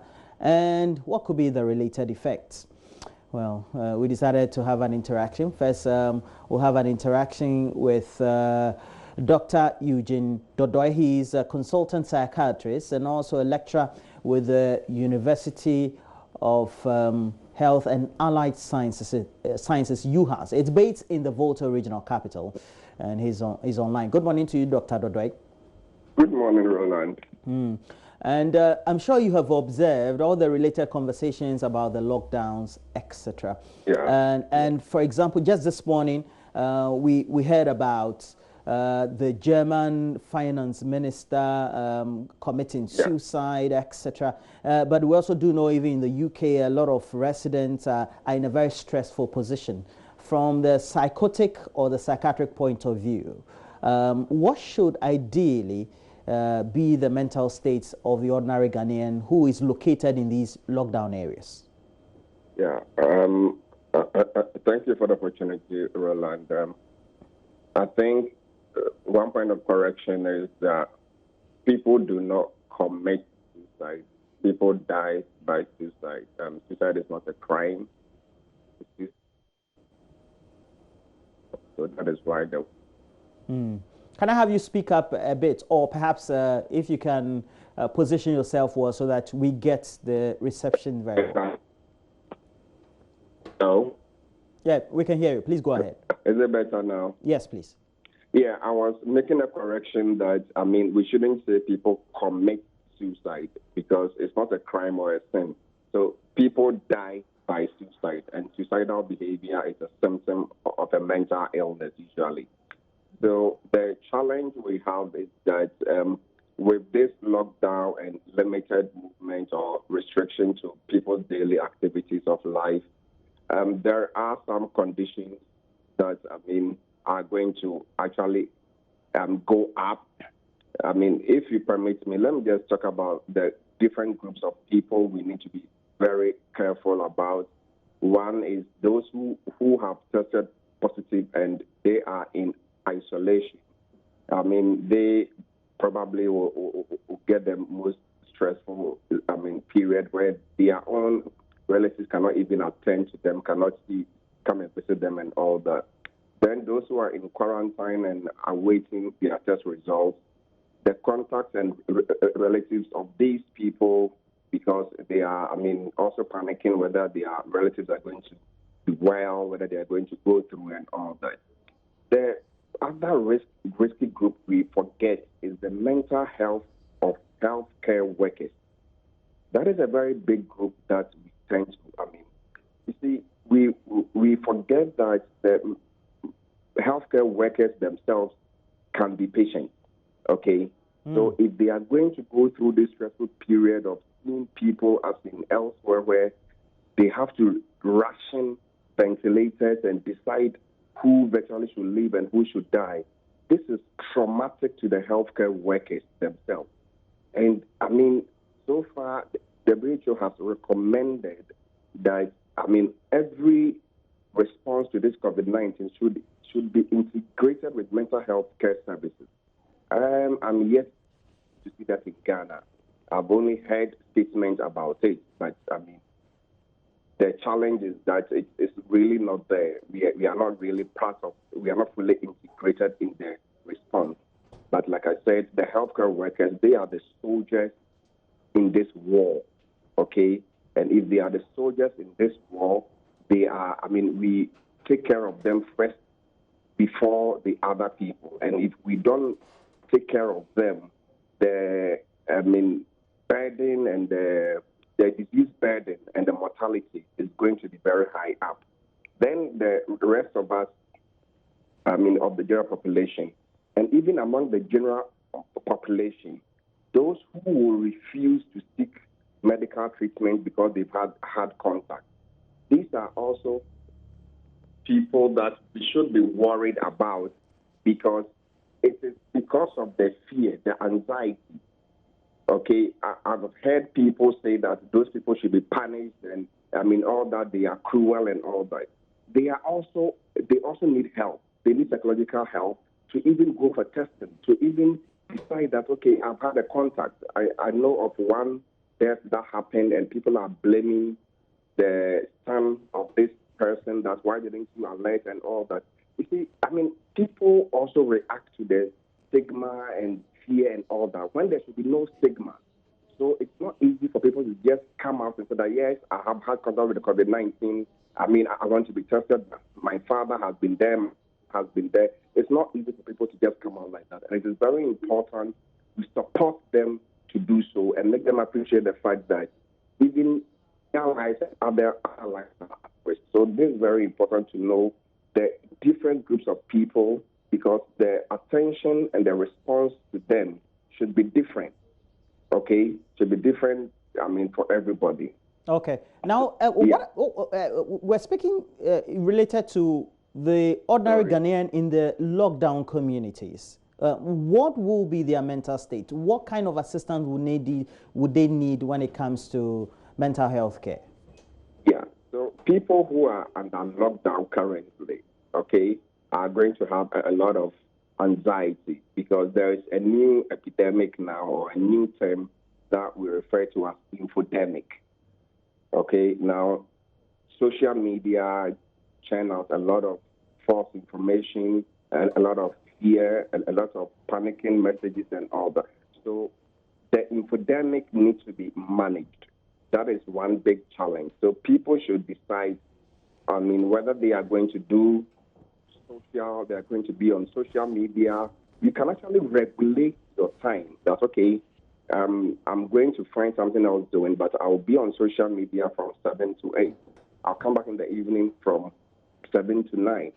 You should have a specified period, and you don't have to read everything. You don't have to listen to everything and all that. So it is very important that people understand that the infodemic that we have now is also going to create a problem. the most problems we are going to have are going to be anxiety disorders.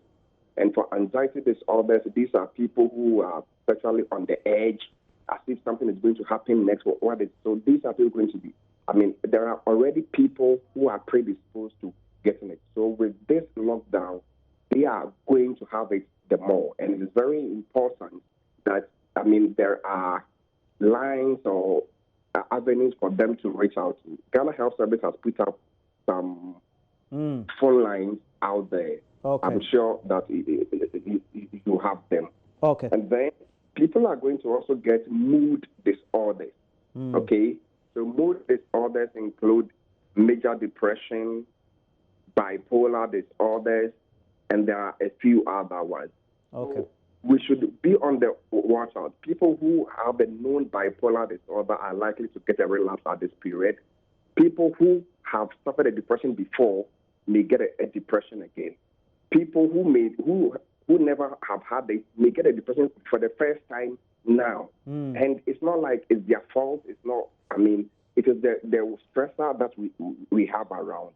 The other important one is people with substance use disorders, which is alcohol and drug abuse. During this period, that is going to get worse. So it is very important that, like Trump said, that the treatment should not be more severe than the condition itself, okay? So people should not use unhealthy approaches to manage a lockdown. So if during the lockdown you have stocked alcohol, stocked drugs that you use because you are in a lockdown, you are going to get in a worse problem after here. So it is very important people use healthy approaches. There are exercises that we can do in bed, physical exercises. You can do push-ups, press-ups. You can do a lot of things in the house, okay? And it's very important that people also realize that because we are not going to be in limited spaces with our family members, okay, there are going to be, more friction. So arguments and stuff are going to come up. Let's know that we cannot all be the same. Because it is normal to realize that there are differences among people. And therefore, it is important that we realize that during this period, we are going to have a bit more arguments or domestic issues. Let's learn to solve them. Let's stay in touch with other people, with family members. Now that all right, Dr. Eugene technology, I think that's where we have to end this conversation. It's been some great education so far. Consultant psychiatrist, also a lecturer with the University of Health and Allied Sciences, based in the Volta Regional Capital of Hope. We had wanted to speak to Amos Kevin Annan, a guidance and counseling expert, but we couldn't because of our time limitations. But that's where we have to bring a curtain raiser to the show this morning. But our correspondents are still out there. They're monitoring the situation in Sunyani, mass disinfection that's taking place in the rest of Bono East, etc. And then we have the lockdown also being monitored on regular programming on the channel. But before we go, it's a happy belated birthday to Engineer Samuel Kwakwa Bwedu. He is the manager for ECG, that's the Electricity Corporation of Ghana in Sawan branch. May God bless you and keep all the days of your life well. And that's coming from Mama View Swabwaji and the rest of the family. Well, that'll be it for the morning. Enjoy your day.